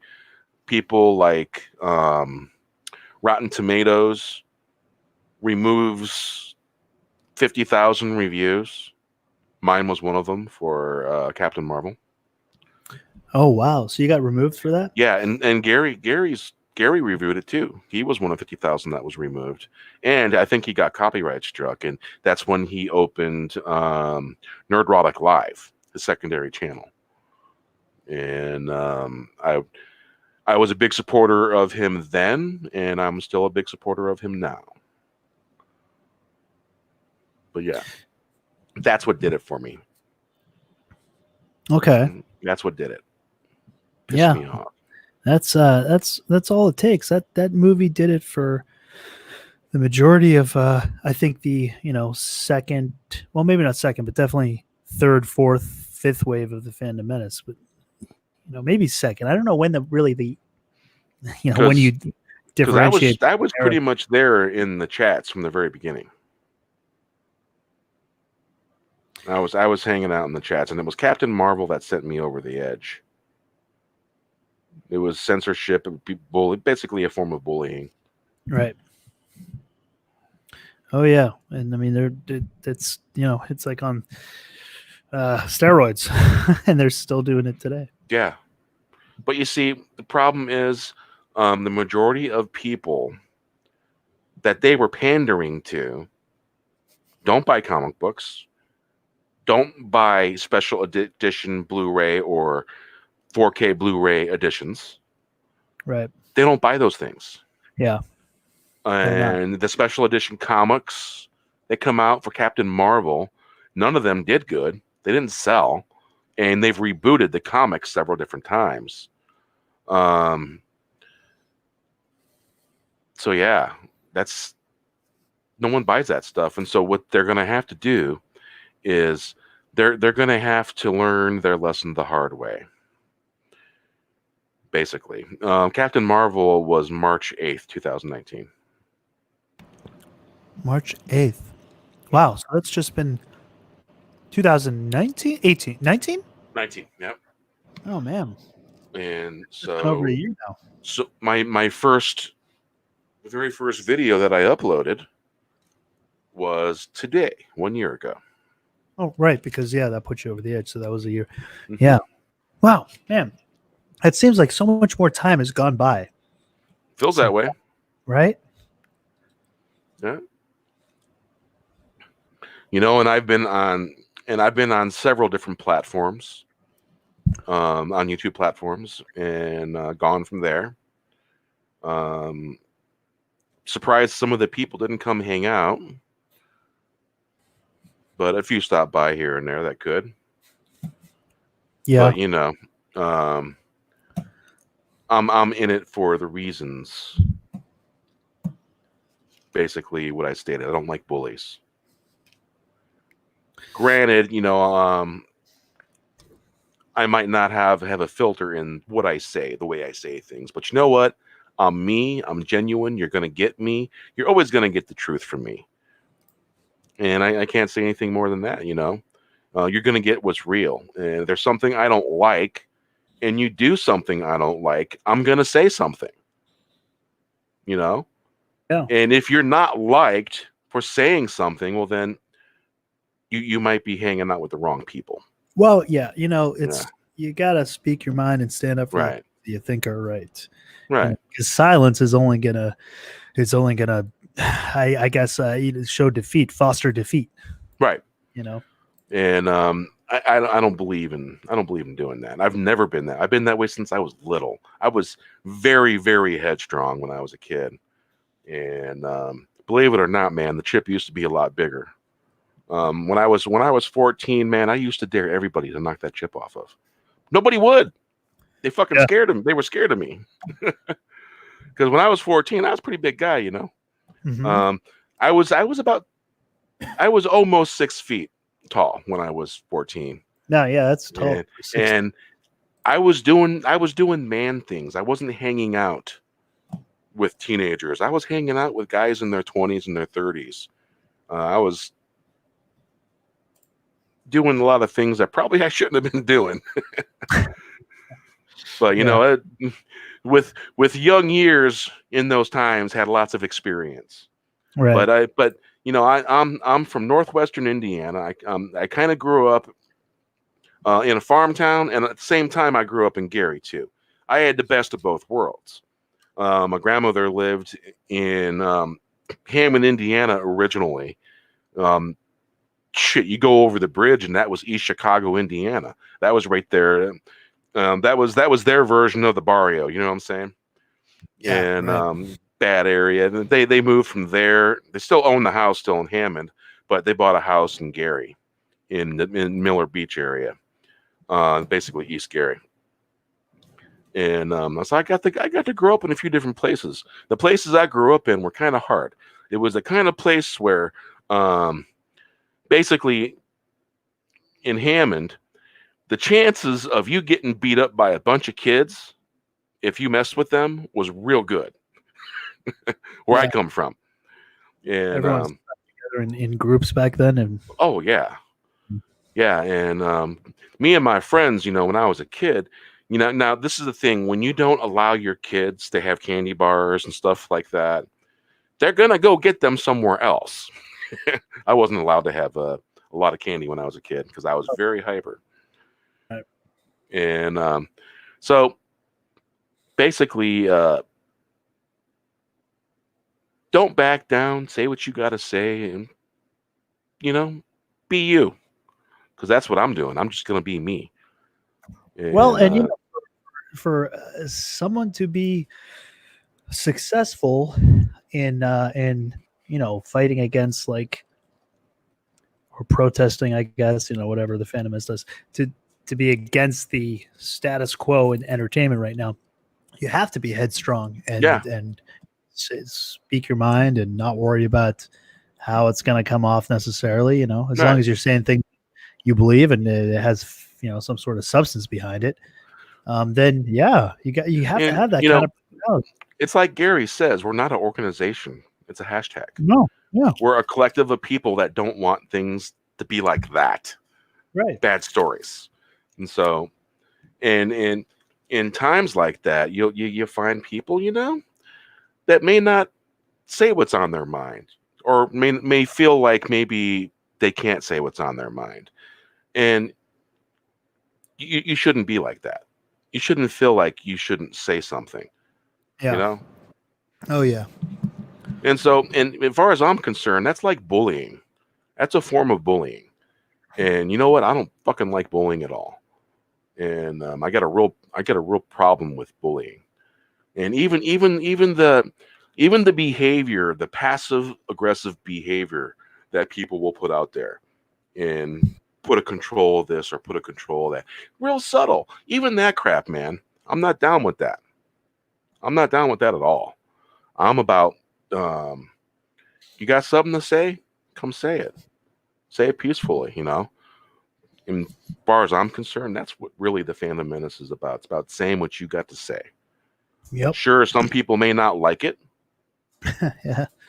You know what? Yeah. Who fucking cares? It's stuff that we don't like, so Right. which is why we have this. So it's like, we're all adults. Be adults. And if there's something you like, you don't like, you can like it, you can not like it. Some of us like the prequel, some of us didn't. Yeah, it's all a matter of what flavor of peanut butter you like. Well, and that's the other thing that differentiates us. That we have a lot of different voices and different people. Not everyone's going to like everyone in the community. Like not everyone's going to like being the listeners, but even inside, right? Who broadcast. But yeah, not everyone's going to like everyone. But yet that's okay. We're not going to attack people for their views. You like the prequels, iffy on them. Well, that's all right. We can both agree that our views are valid, and we can dispute our reasons in a more constructive manner than just insulting. You like the EU, you like the the Clone War, the Filoni stuff. It's people argue about that, but yet you still respect each other. You're not out to slander each other. I would say that I admire some of the Filoni stuff that he's done.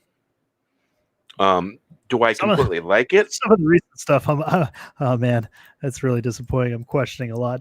Yeah. So, I don't know. I heard that I've only watched the first arc of the Clone Wars season 7, and I stopped watching. I haven't watched the rest of it because I was just going to wait till it all ended and binge it. But one of my good friends, who is a Filoni fan, he had said that the last episode was one of the best episodes of it's one of the best Star Wars stories since the prequel, since the Revenge of the Sith. So I'm really intrigued. I think I'm going to watch it tonight just to see how good this episode is, and to see if he's right about it, because he's also agreed it's the season of Clone Wars has not been that great this season. This last season they did, it hasn't been that great. It's kind of been disappointing. But he said that the new episode was the best, some of the best Star Wars so far. So LCGH has said the new one was half decent. Okay, so it's not as bad as what we've been getting then. All right, yeah, I think I'm gonna give that a watch. Oh crap, what did I do? How many episodes are they in now? I think there are 8, maybe 7 or 8 now. Huh? I think. Hey, we should do a binge watch of those and then talk about it on a live stream. Oh yeah, we can do that. There's a thought. Yeah, we can do that. Because I have all access still. Yeah. Yeah, the Disney Plus. Yeah. That's all they've got on there now. I mean, other than all the old stuff, but yeah, what a too bad Disney really. I got just the timing, but they announced a streaming service, but it's limited original content other than all the old stuff, but there's not much new stuff, and then you get hit by this pandemic where everyone's stuck inside for 2 months and binging stuff, and unfortunately Disney has no new content to be showing people. I mean, they have plenty of old stuff, so basically what was it Tommy was saying, the original, they were going to kill her off. Are they talking about Ahsoka? Oh, so Yeah. kill her off in the Clones movie, Yeah. but they scrapped it. Yeah, they decided to change. Well, it's a good That's thing they new. did, because they wouldn't really have any content to make, because they done shot themselves in the foot way too many times. Oh, I mean, Ahsoka's been like the main driving force of Yeah. pretty much everything Filoni's done. Even Rebels, she tied into that in a major way. Yeah. And obviously left it open where I'm sure, we're going to be getting her story sooner rather than later on what happened with her and Sabine at the end of Rebels, where they take off to try to find Ezra. I'm sure we'll get that story soon. Right. And it seems that, I don't know, there's all kind of theories. If she's going to meet Luke, it seems like they might be pushing in that direction, where she ends up meeting Luke and, telling him, I guess, about Anakin. I don't know. It'd be really interesting. It would really change the whole dynamic. I don't know how I feel about that. If she were to meet Luke between episodes, I mean, unless she met Luke after Return of the Jedi, but I don't want her meeting Luke before Return of the Jedi. After Return of the Jedi, sure, that could happen, because we don't, there's 30 years of unexplored material. So if they could build a good story around it, but I don't want her meeting Luke before Return of the Jedi. That would just change too much of the dynamic of Luke and Vader. He would know too much from his father, and I don't like that idea. So I hope they don't do that, but I don't know. Oh, what's this?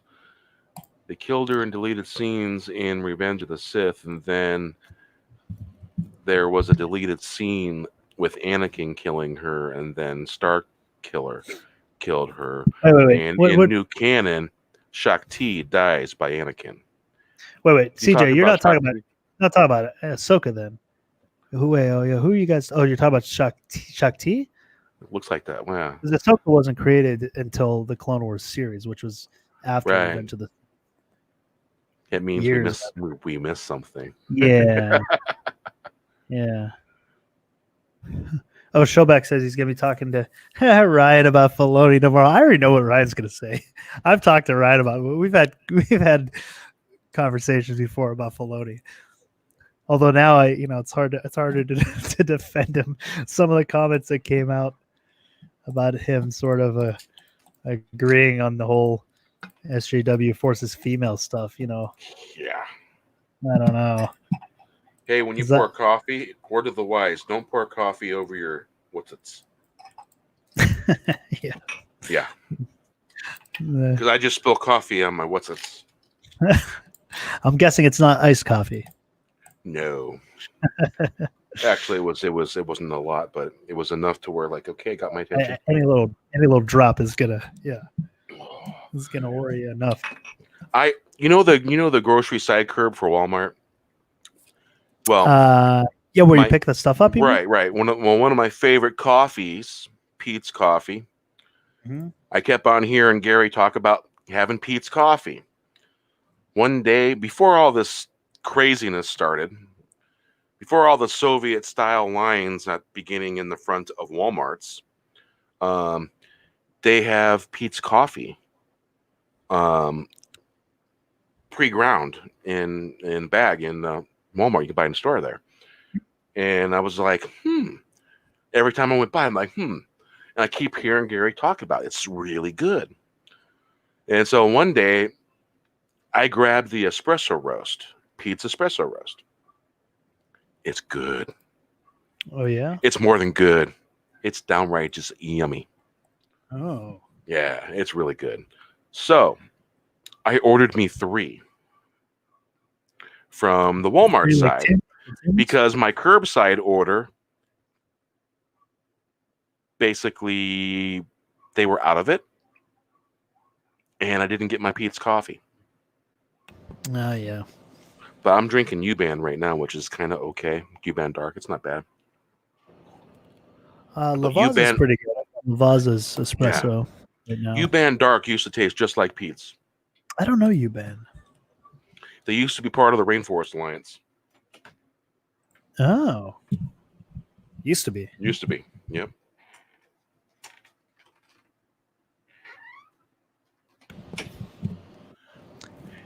Hey, you got something you want to talk? you got something you want to talk about real quick? I need to go recycle some coffee. Oh yeah, I can talk to the chat. Cool. Thank you. Recycle. Yeah. Yeah. Let's see what quad burgers. Oh, so you're just talking about like instead of like a double cheeseburger, it's a quad cheeseburger. I didn't know Burger King had that. That sounds like a. I mean, it sounds kind of delicious, but also like a heart attack. Now the Wendy's, they had their, their like the triple baconator, I think it was called. I mean, that's a heart attack too. But damn, that was good. Yeah, the triple burgers. Yeah, I didn't know, but I think like Burger King's burgers, are they a little thinner than Wendy's? I'm not sure. Wendy's has maybe they're not thicker, but they're definitely, I think they're a little longer because they're the square. But man, damn, for a quad burger. Yeah, Kona coffee is good. Yeah, Kona anything out of Hawaii. I'm a sucker for. Black Rifle. Oh, Black Rifle. I've heard about that too. That's like a Patriot company or something, right? Don't they promote themselves as a big like patriotic company? Black Rifle coffee. I think I've heard about that from some of the big Patriot type sites. Yeah, well, George wanted Ahsoka to die. Dave didn't. Yeah, well, that's because. Well, I mean, honestly though, for whatever you think of Filoni, he did take a character that was generally hated in the Clone Wars movie and then found a way to make her hugely successful and really well liked by a lot of people. I mean, she was a hated character who had no potential and was pretty annoying in the movie. But through the storytelling, the crafting of her character arcs, man, she just became such in my opinion, a great character in the throughout the show. And then you have her leaving the Jedi Order, kind of becoming like, unofficial gray Jedi. So you got to give it to Filoni for being able to do that, because that's not an easy task.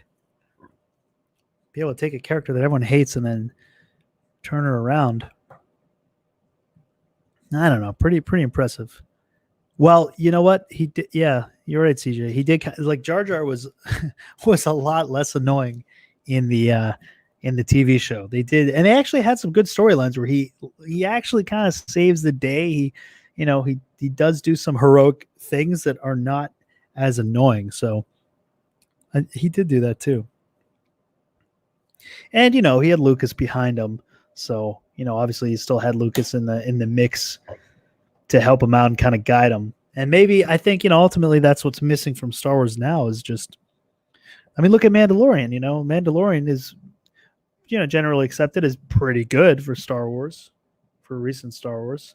And why is that good? Well, you had Lucas. They invited Lucas. Filoni and Favreau invited Lucas there to consult. So, you want to get Star Wars right, you invite the guy who invented it, and boom, all of a sudden you got a show that people, generally like pretty good. So that's, now I don't know, can Filoni do it on his own? Maybe not. Maybe that's, why Rebels, I mean, although I think there were some good things of Rebels, but a lot of it was just continuing storylines from Clone Wars that had been built up from Clone Wars. Yeah, the Darth Maul stuff, that was bringing him back. I really like the Darth Maul stuff in the Clone Wars or in the Rebels series. Despite whether you think it's ridiculous or not that they brought him back as half a body, it's kind of silly. But he's such a great character that, like, I'm willing to overlook some things here and there if ultimately you're going to give me some, great storylines with Darth Maul. And I thought that they were able to do that. So, yeah, it's because Jon Favreau is a Star Wars fan, yeah. And he also has the clout and the power to be able to, call shots. Some things that I think maybe Filoni doesn't have exactly that power to do, which is maybe why he, has to play maybe some of the comments he made recently or whenever they were recent. I mean, more recently than not, or because he has to play the game. You know, he's not he's not able to stand up to them, and you know they're not going to listen to him. Where Favreau can do what he wants. He's got enough power, Hollywood power behind him, where they can't push him around. So if he says, "No, I want Kathleen Kennedy out and I want George Lucas in," well, that's what you're going to get. Nine patties. Who the heck? What is? That's crazy. Oh yeah, how would you even eat that? 9 patties. Damn. I have a hard time eating a triple burger. Yeah, that's triples. I didn't even know they had a quad burger at Burger King. I've never seen that. Triples is you can get one. Man, I haven't seen that. They don't put it on the menu. Also, a King Big Mac at McDonald's is basically made from a quarter pounder. Yeah. They used to have it on the menu, but it's one of the things they took off the menu. Or just changed it a little bit. Just tell them that you want a King Big Mac made. A lot of times, a lot of them don't want you. They are oblivious. They have no idea. It's like the secret menu. Right. You have to tell them what it is, basically. It's like, basically, you see, you know how the Big Mac's made? You got 3 buns, you got a bottom, a top, and you got a center. Well, you take the quarter pounder, a top, a bottom, and a center, and then you make it the same way. It's a Big Mac. Oh, yeah. And then the light bulb turns on for them or something like that. Oh, that's what you want. Mm-hmm. Wayback Triple Challenge. All right. Okay. Is that the name of it? Or Wayback Triple Challenge? All right, I'm going to look it up right now. Back Triple Challenge. All right, here we go. Oh, my God. Oh, whoa. Oh, okay. That's what you're saying. Holy crap. That's crazy. Jeez. Are you going to get a strike if you play this 30-second? Don't turn sound on. Sounds off. We'll just pause it there. Holy crap. 1, 2, 3, 4, 5, 6, 7, 8, 9. Yeah. Wow. Do they show him eating it? There's no way. I mean, you can't. They're like, well, you just might as well just cut it up and make it into like a taco salad. Throw some taco sauce in there. Wayback burger. Yeah, the way back when? When was that ever a thing? It must stand for something else. Look at that. Jeez, here you go. 1, 2, 3, 4, 5. Oh, it looks like there's only Which 7. restaurant is that? Oh, yeah, that's a good question. Oh, it's Wayback Burgers. Maybe it was their own thing. Oh, I guess it was their own company. Wayback Burgers. Yeah. 1, 2, 3, 4, 5, 6, 7, 8, 9. Jeez. Tommy, did you win the challenge? Did you try it? Did anyone try it? Anyone? You guys? Anyone try this challenge? Oh, Jack in the Box is good. Yeah, I can remember it out. Yeah, when their main sandwich that they have, a Jack in the Box. It's made the same way that a Whopper is made. Only that sandwich used to be on the dollar menu. That sandwich is now like $2 or $3 something. Is that the one? It has like the buttery bun thing. That's kind of their no. It's just their standard sandwich. It was the go-to cheap version a few years back. You could get that instead of getting something expensive at Burger King or McDonald's, and it was the Jack in the Box burger. And it was just basically made. It was made like a Whopper. It had lettuce, tomato, mayo, and ketchup, and pickle, and it was basic burger. It was $1. It was on the dollar menu. That same burger now is like $2 something at Jack in the Box. And you could get sourdough instead. Oh yeah. About sourdough. Yeah, it's sourdough Jack. Yeah, the site actually had one with the sourdough. It's pretty good. I did like it. Their sourdough is pretty decent. Although I would not recommend their tacos. Not. I've never tried. Yeah, that wouldn't be something. If I'm going there, I'm getting a burger. Yeah, this was back in '99, and my friend was drunk, and I probably shouldn't have been driving either. But he was way, way drunker. It was way safer for me to drive. Coming back from the East Side Tavern, it was Thirsty Thursday. Thursday. And pints were I think it was $2.25, and of course we probably had he had way more than I did. I had 4 that was spaced out. I would have a pint of water between each one, and let me tell you, I went to the bathroom a lot.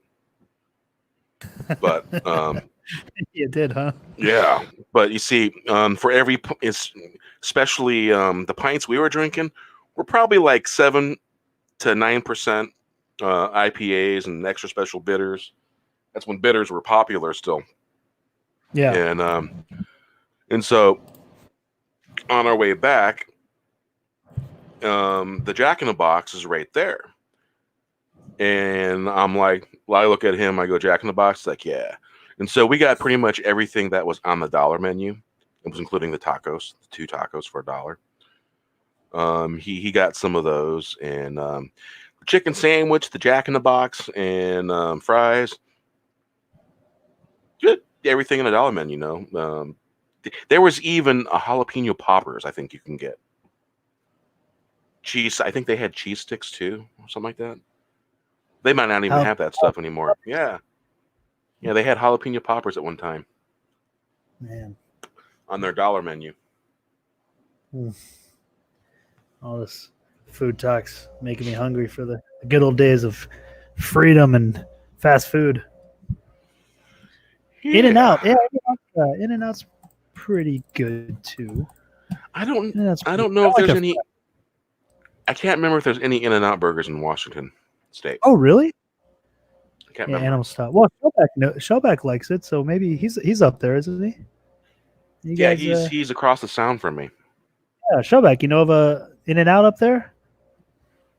Steak and Shake and Shake Shack. You guys, Shake Shack?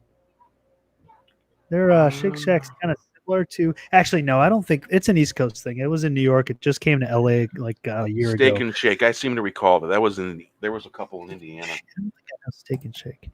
But yeah, Shake Shack. Shake Shack's kind of like an upscale In-N-Out.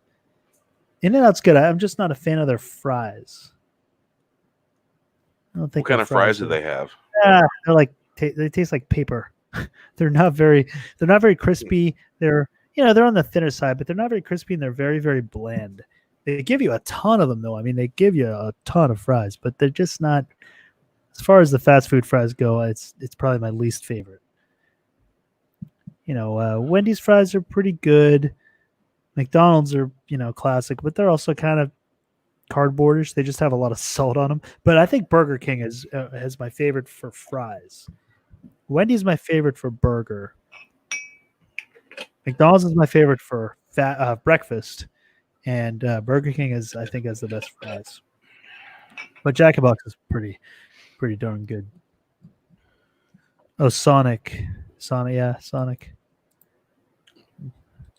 Arby's. I haven't ate at Arby's since probably 1980. Out of the shell. Actually, I like that's not true. My mother-in-law one time brought us Arby's, and I think that was the last time I ate Arby's. It was bad. I've got an Arby's kind of close to me, but my wife and I have gone there a few times. We'll pick it up.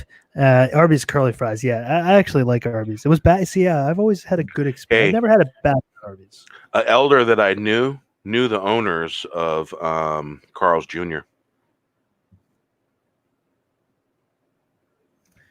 Carl's Jr. Is that where are they, is that a Washington company originally?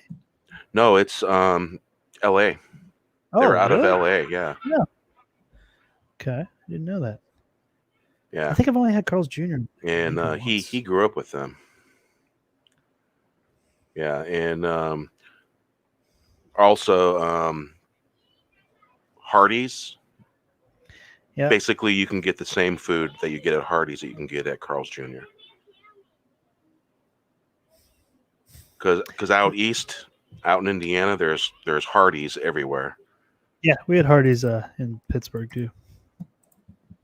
Yeah, my dad's from Pittsburgh. Oh yeah, that's right. Yeah, we've talked Yeah, about that. yeah.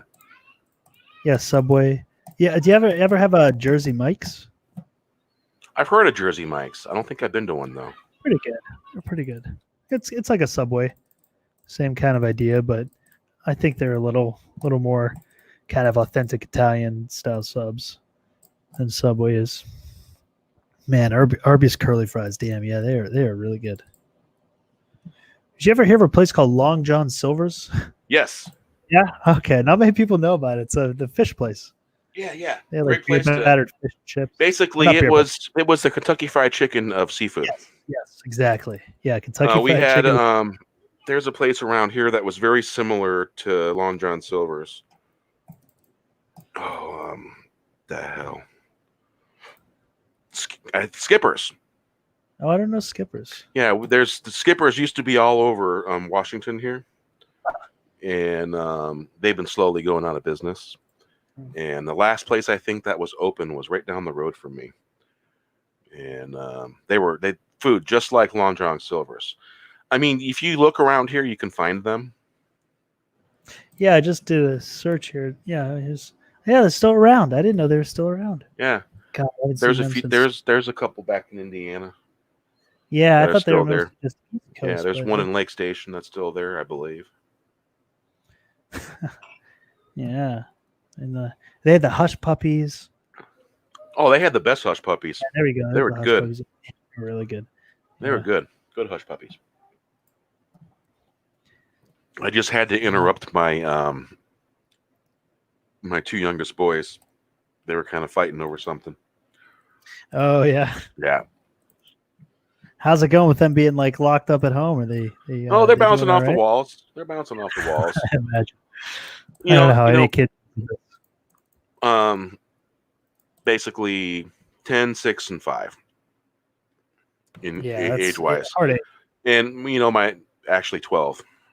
He'll be 12 this year. And I don't. I'm teaching him what the world really is, and I tell him really what's going on, what I think he can handle. Yep. And you know, he knows the basics of everything that I know, and he won't be growing up woke or anything like that. He'll be Phantom Menace. Yes. Good. Because The next generation. he wants to be a YouTuber. Nice.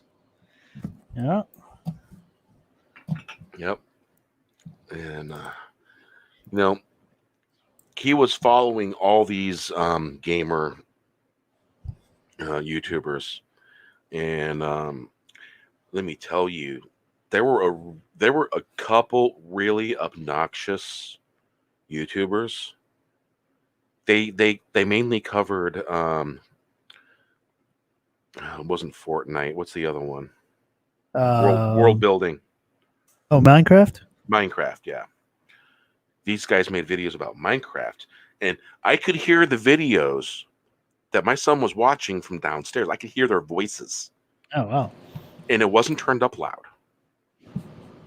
And so I got a week straight of hearing this upstairs, and you know, I'm being pretty tolerant. And after a week straight of hearing this, whether the door was closed or whether it was open, and I told him, I go, you got to start watching somebody else. I like, you really do. I go, watch those other channels that aren't being belligerent and acting all crazy. Because he started copying their behavior, started acting like them. And he was about 9 going on 10, and I had to explain to him, I go, these people are acting. They're putting on a show. This isn't how they act and behave when they walk into stores and walk into places, public places. This is not the way they behave and act. They're just putting on a show. And it got to the point to where I go, I insisted that he started watching somebody else because it was really, really annoying. And so he found some other YouTubers to watch that weren't so annoying. I mean, they pushed the buttons for sure. Yeah, it's sad what gets views a lot of times, these days. Yeah, It's not always the best stuff. I like the comment here, mind crack. Get it right, it's mind crack. I have not played it. I've been kind of tempted to want to try it, but I haven't played it yet. I've got the Nintendo Switch, so I've been playing Zelda, but I've also been playing Splatoon 2, which is a lot of fun. It's a game where it's like a shooter game. It's teams of like, I think it's four on a team, 4 or 5 on a team, and you have this little map. It's a small map. Matches are like 2-3 minutes. They're very quick, and you run around. It's very cartoony, very animated, very colorful. You've got this paintball type gun, and there's different guns and you can get and weapons, and you have to cover as much of the surface area as you can in the time that you have. And then obviously you have to take out, you can take out the other team as well, but it's more about trying to cover territory, like paint as much as you can in the time you've got. And it's just fun. It's addictive. Nintendo Switch is my new favorite system of choice. Oh, really? Is that the one that's portable? Yeah. Yes, yeah. You can. It has like a base system that connects to the TV, so you can slide it in the base system, and you can snap the controllers out, so you can play it like on the TV, like any other system. But then you can snap the controllers in to the console and lift it out of its base unit and take it with you, and it's like a seamless transition. So you can be playing a game, you snap the controllers and lift it off the TV, and it automatically shows up on your portable screen right where you were in the game. So it's really cool. And it has a lot of the classic Nintendo and Super Nintendo games built in, so you can play some of the old school games too. I came really close to getting that system, that setup. Yeah, it's cool. It's fun.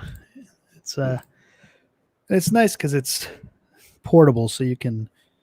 If I'm playing on the TV and then my wife wants to come in and watch something, it's like, sure, I don't have to stop gaming. I can just, snap the controllers in and keep on going, and she can watch her TV or her show. Wow.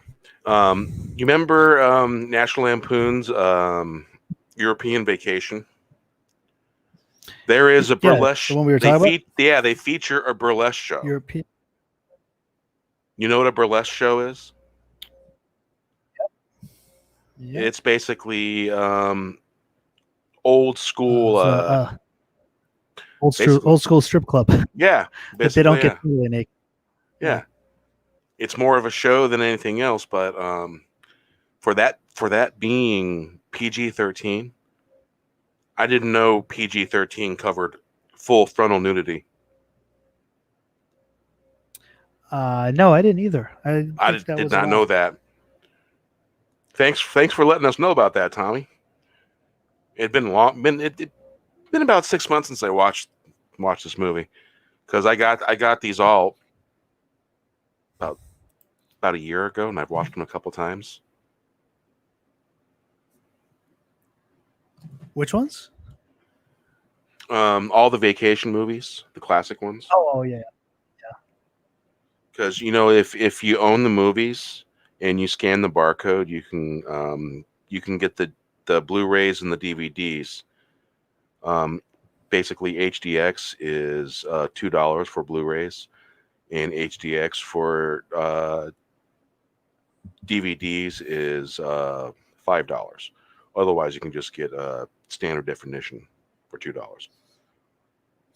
On what service are you using? Voodoo. Just the digital. Oh, Voodoo. Okay, yeah. Yeah, if you already own the device, or say you go to your thrift store, you buy a used movie, it's like, oh yeah, scan it, and if they have it available, you can buy a digital copy on Voodoo. Oh, okay. So you get a discounted rate of buying the digital version if you already own. Oh, gotcha. $2. I didn't know that. $2.18, I believe it is, with tax Yeah. for DVD, and $5 and change for Blu-ray for DVD. And then on the Blu-ray, you can get the DVD, the Blu-ray, the HDX for $2 off of Blu-ray. That's how it works. So HDX, is that supposed to be better than Blu-ray?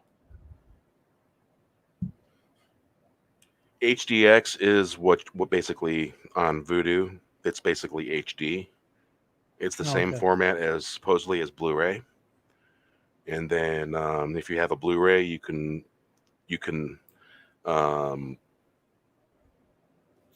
scan the barcode in the back of your Blu-ray, and then it's like $2.18 with tax to convert it to Vudu. Then you'll have it online as well as a hard copy. Okay. Yeah, it's a pretty good deal they got. Yeah. Yeah, it is.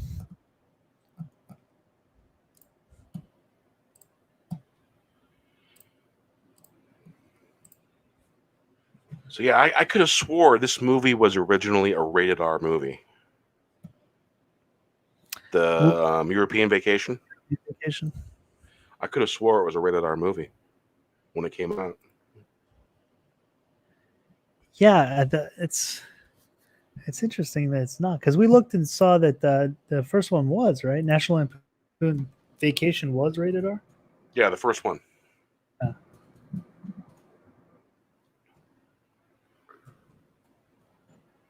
Right, 1983, yeah, and yeah, rated R.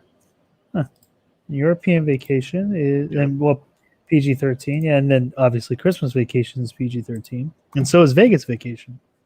And as they went along, less is revealed. Yeah, they started getting a little more, conservative. Let's see, Vegas Vacation, 1997. Oh my gosh, yeah, Vegas Vacation was PG. Yeah. So that really went. But that also wasn't National Lampoon behind that. That wasn't labeled Last National I Lampoon? I don't believe that was National Lampoon. That was just Interesting. Yeah, it doesn't say National Lampoon anyway. Yeah, from what I remember, there was not. They somehow got the rights to it, but it wasn't National Lampoon behind it. Interesting. Yeah. Good catch. Yeah, that I just sent you a picture, and that is from time frame 04752 out of a 1.5 hours long movie. Yeah. Wow. Oh, that's totally. This is not- PG-13. Yeah. Yeah. That's Wow. PG-13. Yeah, that's that's shocking. That's surprising. Yeah. That's what I'm saying. I would not have thought that. All right, Wow. now I'll go in and take a look.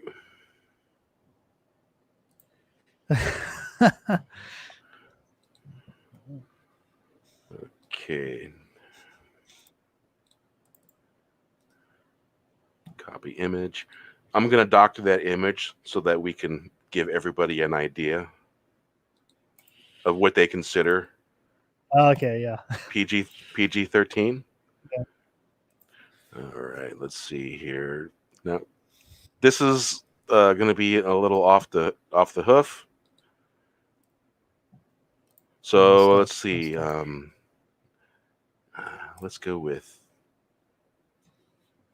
orange. There we go. Let's go with a bigger than that. All right, let's see. Spray, marker. Let's go with marker. Okay, there we go.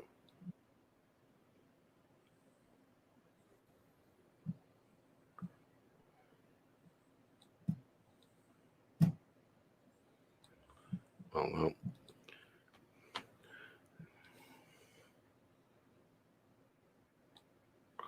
Let's do Man, this can you instead. imagine nowadays He-Man would be like the ultimate toxic masculinity, symbol of toxic Oh, masculinity yeah. these days. mean, except for Prince Adams. I mean, that's probably more in line with, they like the Prince Adams version, but they don't like that guy. They don't like that.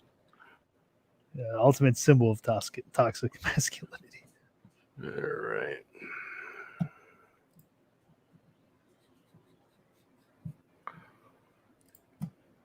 Yeah, I find it absolutely amazing that, and I think there's a lot more frontal nudity in this movie than what I caught in there. And we're talking about European Vacation? Yes. Unbelievable. G13. Yeah, that is.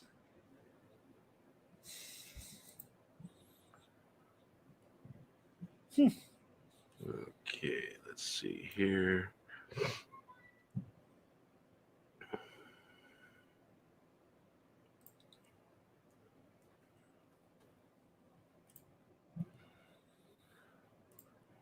Okay, I think I found something there. Okay. Let's see, open with.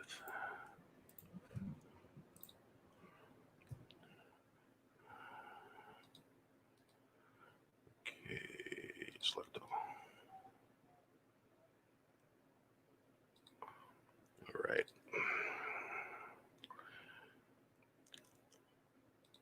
I'm going to do something slightly more clever. Okay, let's see.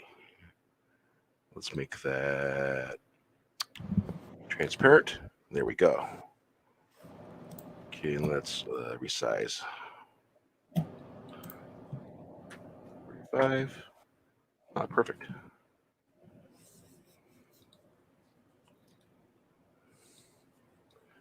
All right.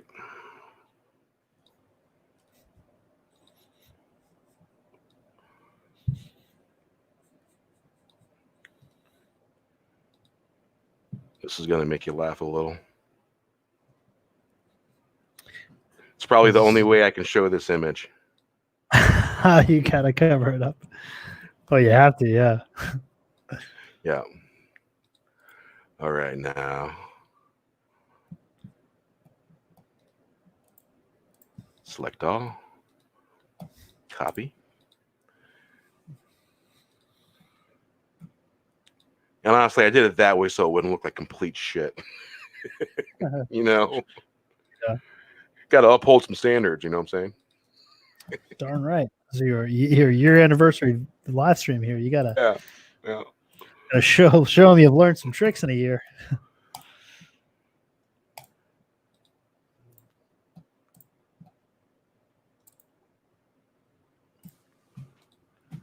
Okay. Now I think we can show that now. Okay. Share screen. All right. There we go. See that?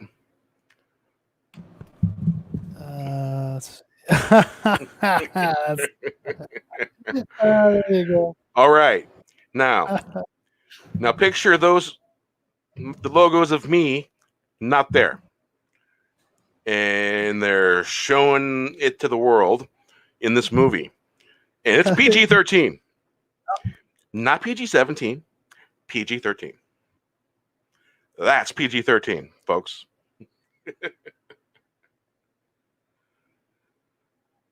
I'm seriously wondering if they changed the rating of this movie from R to PG-13.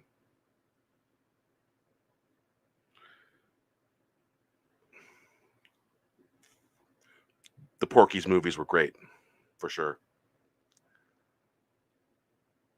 Oh, yeah.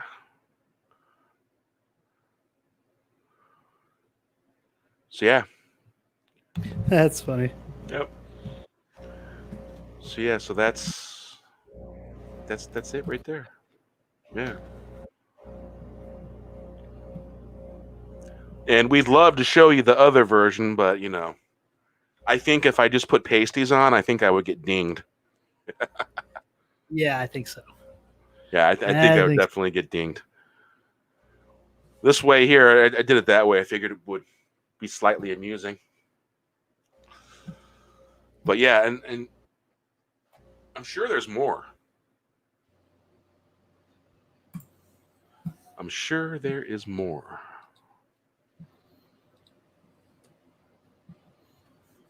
Shellback wants to see the unaltered version.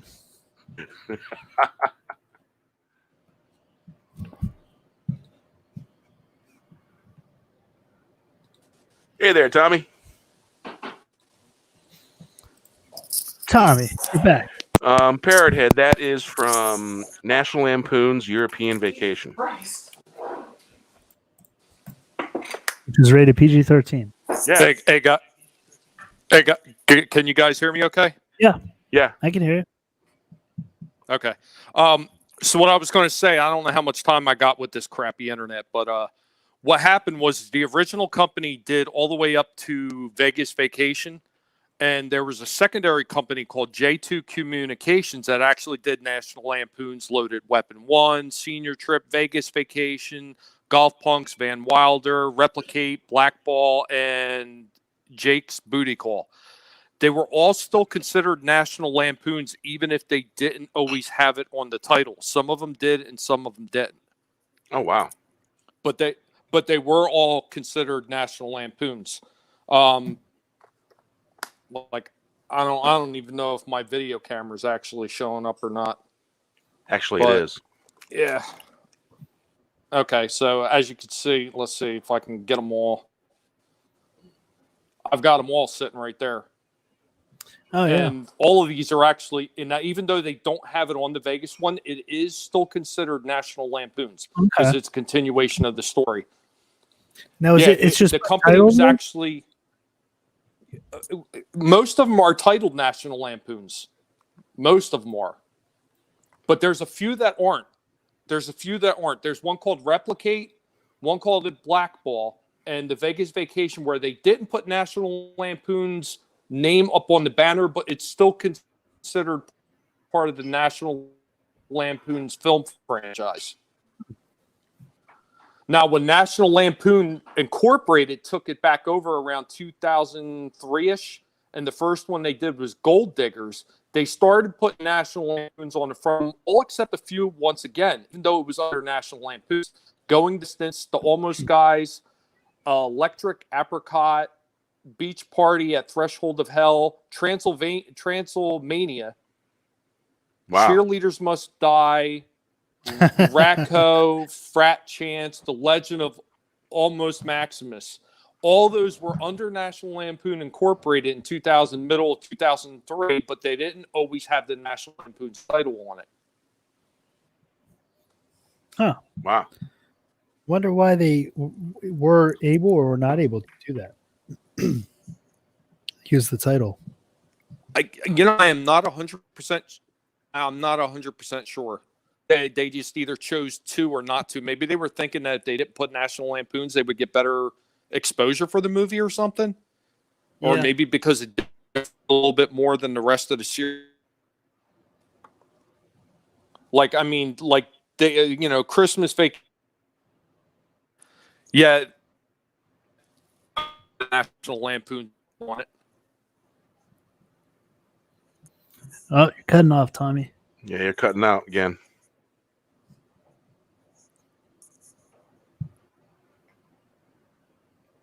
I don't know. Did I cut out? Yep. Yeah, but you can't. Now you came back. Okay. The National Lampoon's Christmas Vacation 2. That had National Lampoons on it, but it was far different from the series. And that was just kind of weird. And everybody actually forgets about that one. That was like one of the last Randy Quaid movies that he did for National Lampoons. Yeah, I remember seeing that one, actually. I ran across that when I was searching for all these movies. Yeah, it was really bad. They were going on vacation and they wound up on almost like a deserted, what they thought was a deserted beach. And it turns out that they were only like maybe about 20 miles at the most away from civilization, but they thought they were stranded on a beach in the middle of nowhere.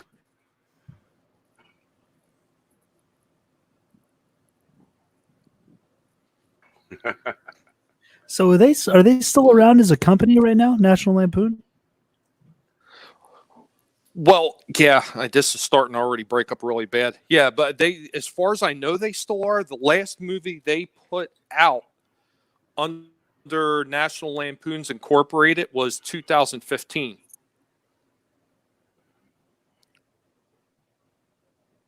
So it's been 5 I'm years. pretty sure they're, yeah, I mean, pretty sure they're still around, but there's no way to really tell. National Lampoons? So the 2015 Vacation movie, was that a Lampoon movie? The one with Ed Helms and Christina Applegate? Well, it was headed by Harold Ramis. The last one they did as a movie was, hold on. It was National Lampoon's Drunk and Stoned Brilliant Ed. Say that again? National Lampoon Drunk, Stoned, Brilliant, Dead. Drunk, stoned, brilliant. Wow, don't remember that one.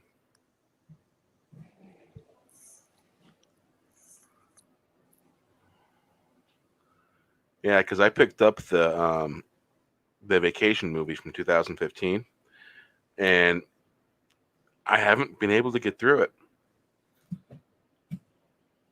I have not been able. Which one? Oh, no, the one with Ed Helms and Christina Applegate. Yeah. Believe it or not, Beverly D'Angelo is in this one. She reprises her role as Ellen Griswold. Chevy Chase does as well. Yes, he does. They just have a cameo scene. Yeah. Gotta say, didn't quite live up to the name. And this one was actually rated R, which I found shocking because I don't particularly remember any boob shots in this movie. You know? No, yeah, that's true. I don't either.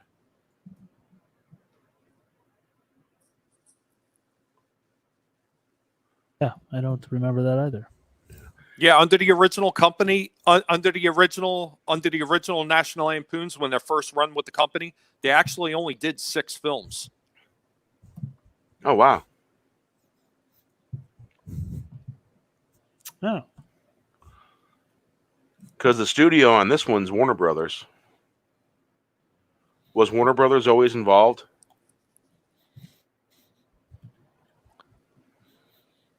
I am not 100% certain on that, but because I'm not sure who G Communications are.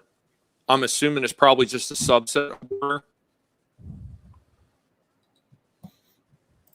But there's not a lot of information on that.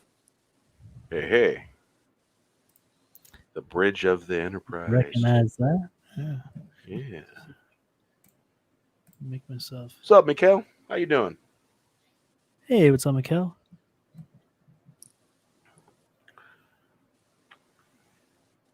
Ah, the Bridge of the Enterprise. Indeed.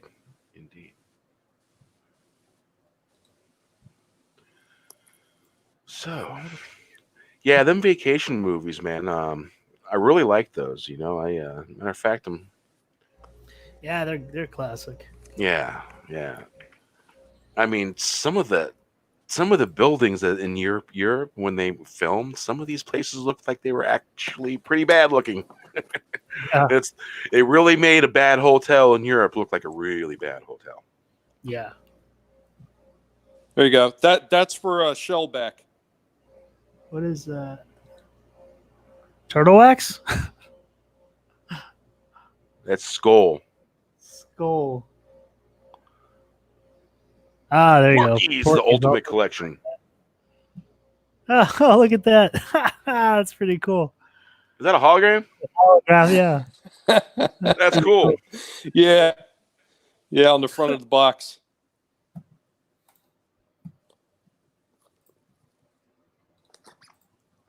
Yeah, that's cool.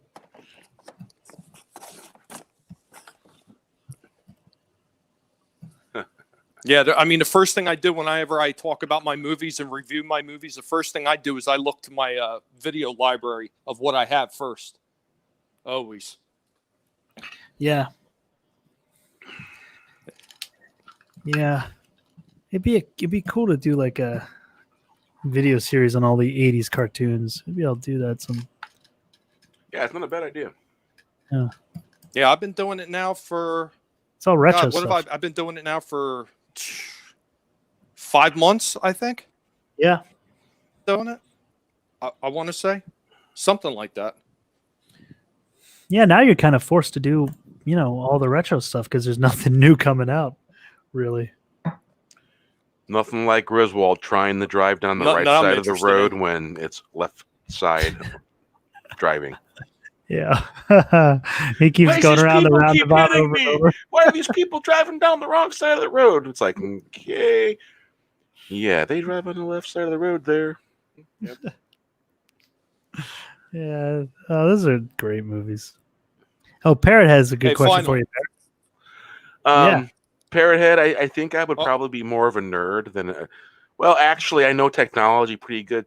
I guess both, because I can basically format hard drives. I can install software. I can install Windows stuff and all that. I can install fresh OS on an Android TV operating system. I kind of had to learn how to fix my own boo-boo one time, but because of that, I learned how. So I guess both, because I know how to install software, how to flash the OS of an Android operating system onto an Android operating system and get it set up and stuff like that. So yeah, I guess I'm both a nerd and a geek. Yeah. Best of both worlds. Yeah. Yeah. Because when I got So hey, final. Yeah. I'm sorry, Bear. I thought you were done. I'm sorry. No, go ahead. Hey, final. I was telling you earlier about the Transformers and why I'm such a big fan. I'm gonna give you a small preview of this.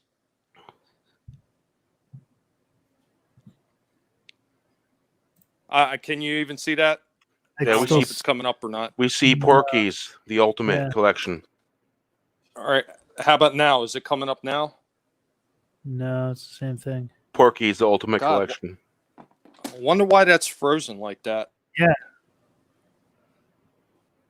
Turn your mic. Yeah, there you go. A couple times. Yeah. Maybe I can. It was working there a second ago. There you go. Oh. Oh wow! Are those like? Are those Transformers? Those are Transformers? Yeah, they're all Transformers. How big are those? They look like the GoBots. No, these are the original G1s. And look. Wow. When I say froze up again. Let me know if it stopped. Yeah, it stopped. It stopped. Shit, man. It's still frozen? Or no, you're good. It's you're good. Fine. Oh, it's still frozen on my screen. It's not on mine. Okay. Oh, that's weird. Yeah. On my StreamYard screen, it's not, but when I click over to the YouTube, it's looks like it's working. So then I had that, and this is a giant 40. What are these? 45-gallon tubs. So then I got like these big guys. Holy cow! And then, yeah, this is just some of them. I've got a bunch of tubs filled with Transformers. So when I say that I'm a fan of the series and I've been following it for a long time, I actually really mean it. Wow. That's why I take such big exception to not only the Bayverse stuff, but to Bumblebee, just because I've been following it for so long. Wow. That is a nice collection. That was just some of it. That you just got like a small peek at just a little bit of it. Wow. That's huge. Yeah, huge collection. That is cool. Yeah. That is cool. Well, my original collection, get this, I had all the original ones with the original packaging. And I'm talking about if they were small figures on the cards with the blister bubbles, I kept the blister bubbles. I kept everything together with them. And my original collection, which was probably at the time valued at over $5,000, all got stolen. Jeez. So It all got over the stolen. Where? years, over the years, I started rebuilding it. Huh. Wow. And I've gone way over what I originally had. Wow. Where did you? Do you know where you? Where you lost it? Oh, what they all got stolen when I used to live in Trenton, New Jersey. Oh, okay. Ah. Yeah, the place is a cesspit. Trent, New Jersey. Yeah, I know it a little bit. Yeah. Yeah, Wow, but I you got have into collection. buying like old lots. Yeah. Oh, I got into buying old lots and buying them on the cheap, repairing them, and then selling them, and then keeping stuff for myself for my own collection. So that's how Wow. I amassed all these. So everything I got here, it's all pretty much paid for, and I made money too off of everything. So I'm actually not in. I never went into debt for any of the ones that I have here. Well, that's good. You probably could. So, how much do you think that's worth now? This collection I have here, I don't know. This doesn't have a lot of the original boxes. Most of them are all loose, but even then, it's probably like $3 or $4 grand probably worth, at least. Oh, wow. I mean, if I had the original packaging with them all, then you'd be talking about $30,000-$40,000. Wow.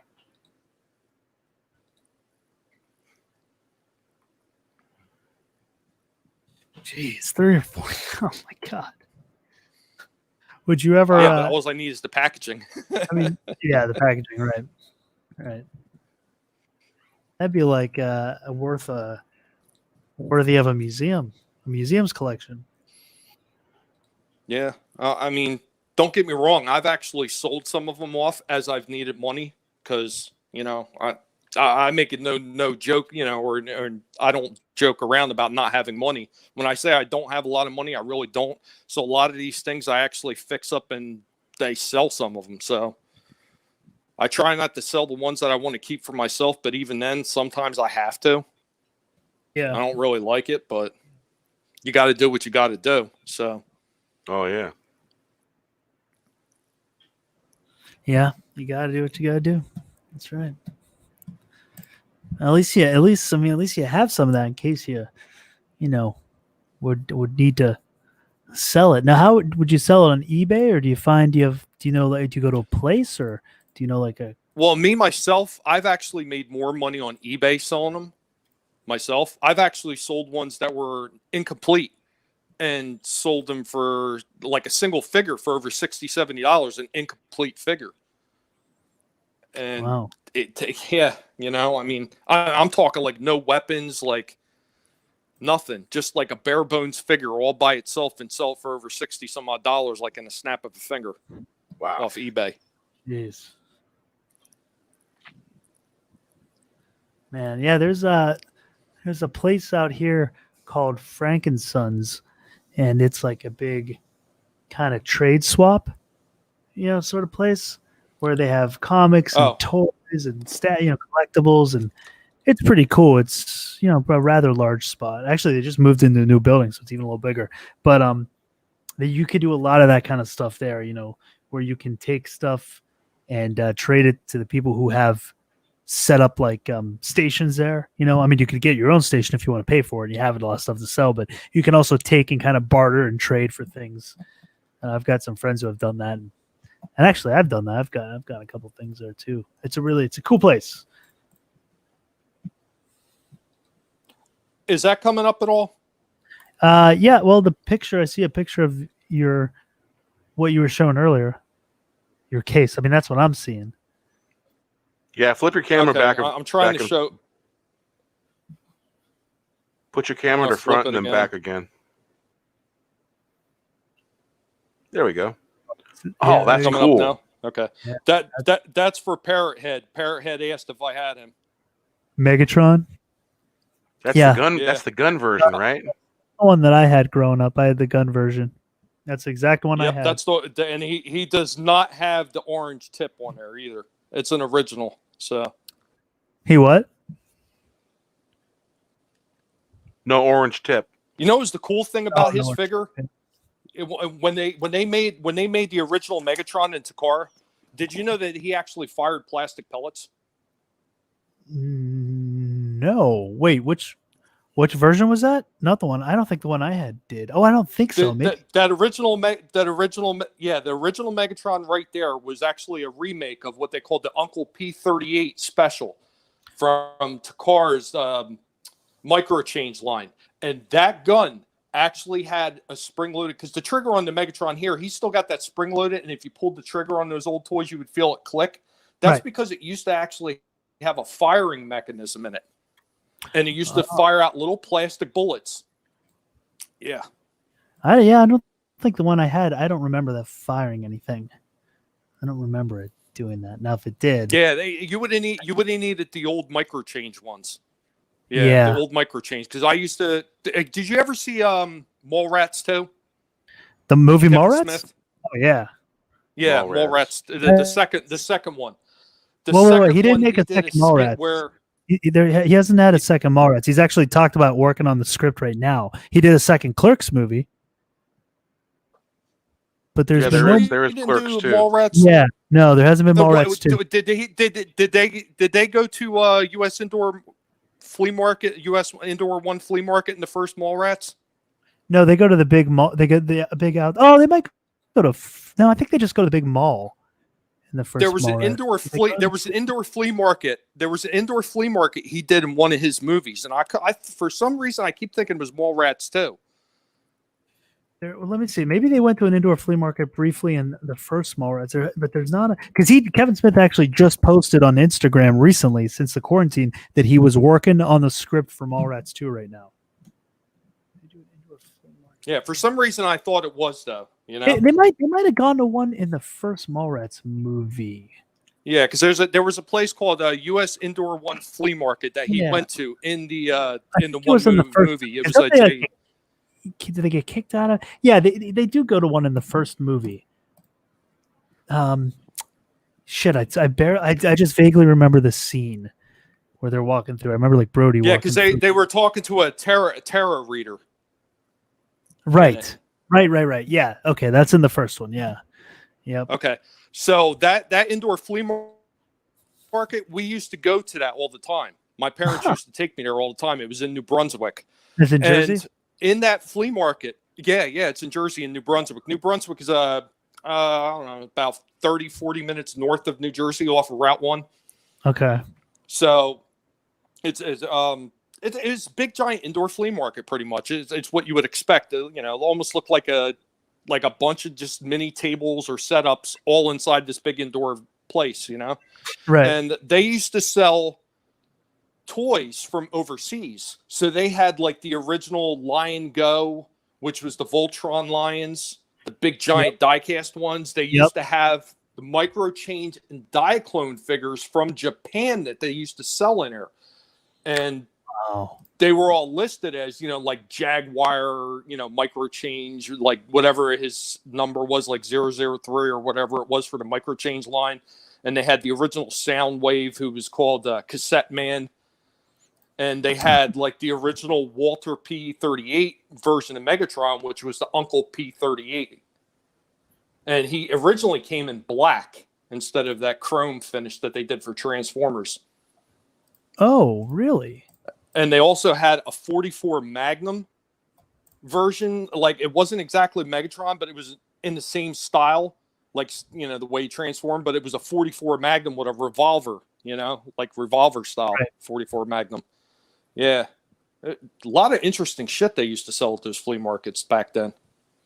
But they were all like authentic versions. They were all authentic versions, but they were pre-Hasbro. They were all straight up to car before better quality. Hasbro. I bet too. Well, it was the same quality, believe it or not, because when they actually partnered up with Hasbro, they actually sent Hasbro a lot of their overstock That's why initially some of the mini toys, like the little mini cars that they first came out with, because that was the first release that Hasbro did under Transformers with their partnership with Takara, is some of the mini cars actually came in different colors. That's why you would see a red Bumblebee or a yellow Cliff Jumper, or maybe some other multiple colors of like Huffer or any of the other ones, because under the original Micro Change line, they came in all kinds of different colors. It was really weird looking. Yeah, it sounds like kind of similar to what Frankenson's is like, because it's all indoors. I mean, it's probably not as big as, I don't think it's as big as that mall, but it was like, I'm going to just share the screen real quick. It was like, like this, where you walk through all the aisles, and it goes back. I mean, it goes back further, or, farther to the side on the left. And then all these different stations that they set up all have all these collectibles. You can find, like, I've seen that old, the Voltron diecast, like the old original Voltron lines. That's the one I had growing up, like from '85. And I've seen those there. They have those for sale. Well, every now and then. There's not a lot of them, but every now and then you'll see one there. In a station, someone's got one, and they go for a lot of money. Now, if you the old ones. Yeah, the U.S. Indoor One flea market is very similar to that, but the only difference is they actually had laneways opened up a little bit more than that, so there was big walking lanes. And what they did is, for a lot of people, a lot of their individuals, they actually had like the tent tarps around it, so they would actually have their booth almost like sectioned off, like if it was like a regular store. That was probably the only difference.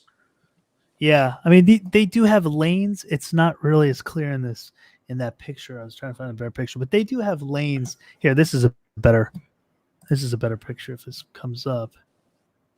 Let's see. Oh yeah, here. So yeah, I mean this is like they do have wide lanes too. I don't know if it's exactly the same, but is that even showing up, or which one am I showing? No, that's the same one. Oh, it's the same one. God, I got too many. Hold on, let's try to get rid of this one. Yeah, I realized that's the same freaking one. All right, let's see. Here, this one. There we go. So, there's wider lanes that you can walk on. Okay. This is the pop. Oh, wow. So, it's just that one picture. The aerial view was kind of weird, but it's lanes like this. So it's pretty straightforward. Aisles. Ain't nothing like going into a flea market that caters to old toys. Oh, I know. It's so cool. Yeah. It's not me, but that kind of looks like me.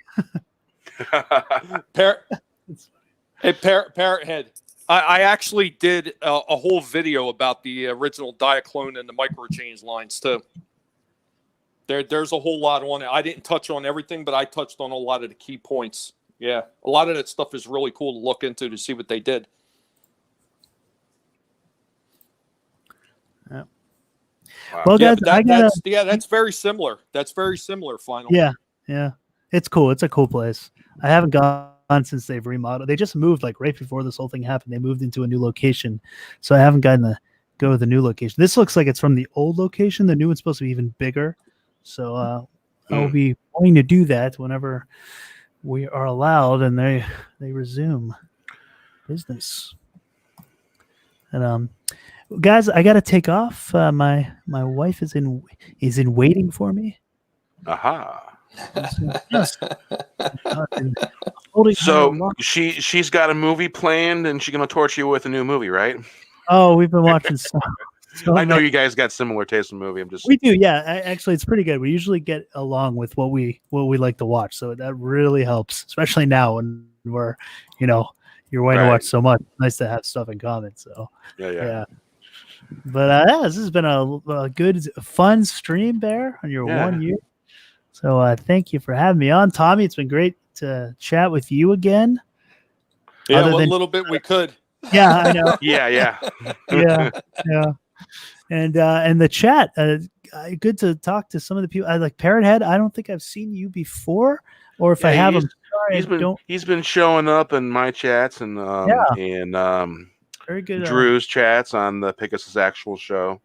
Yeah, it's very. I like a very good conversation there. A lot of good topics Yeah. we talked about. Mikkel, nice to see Mikkel. you as always. Shellback, we talked briefly as well when you were able to get on Yeah. there.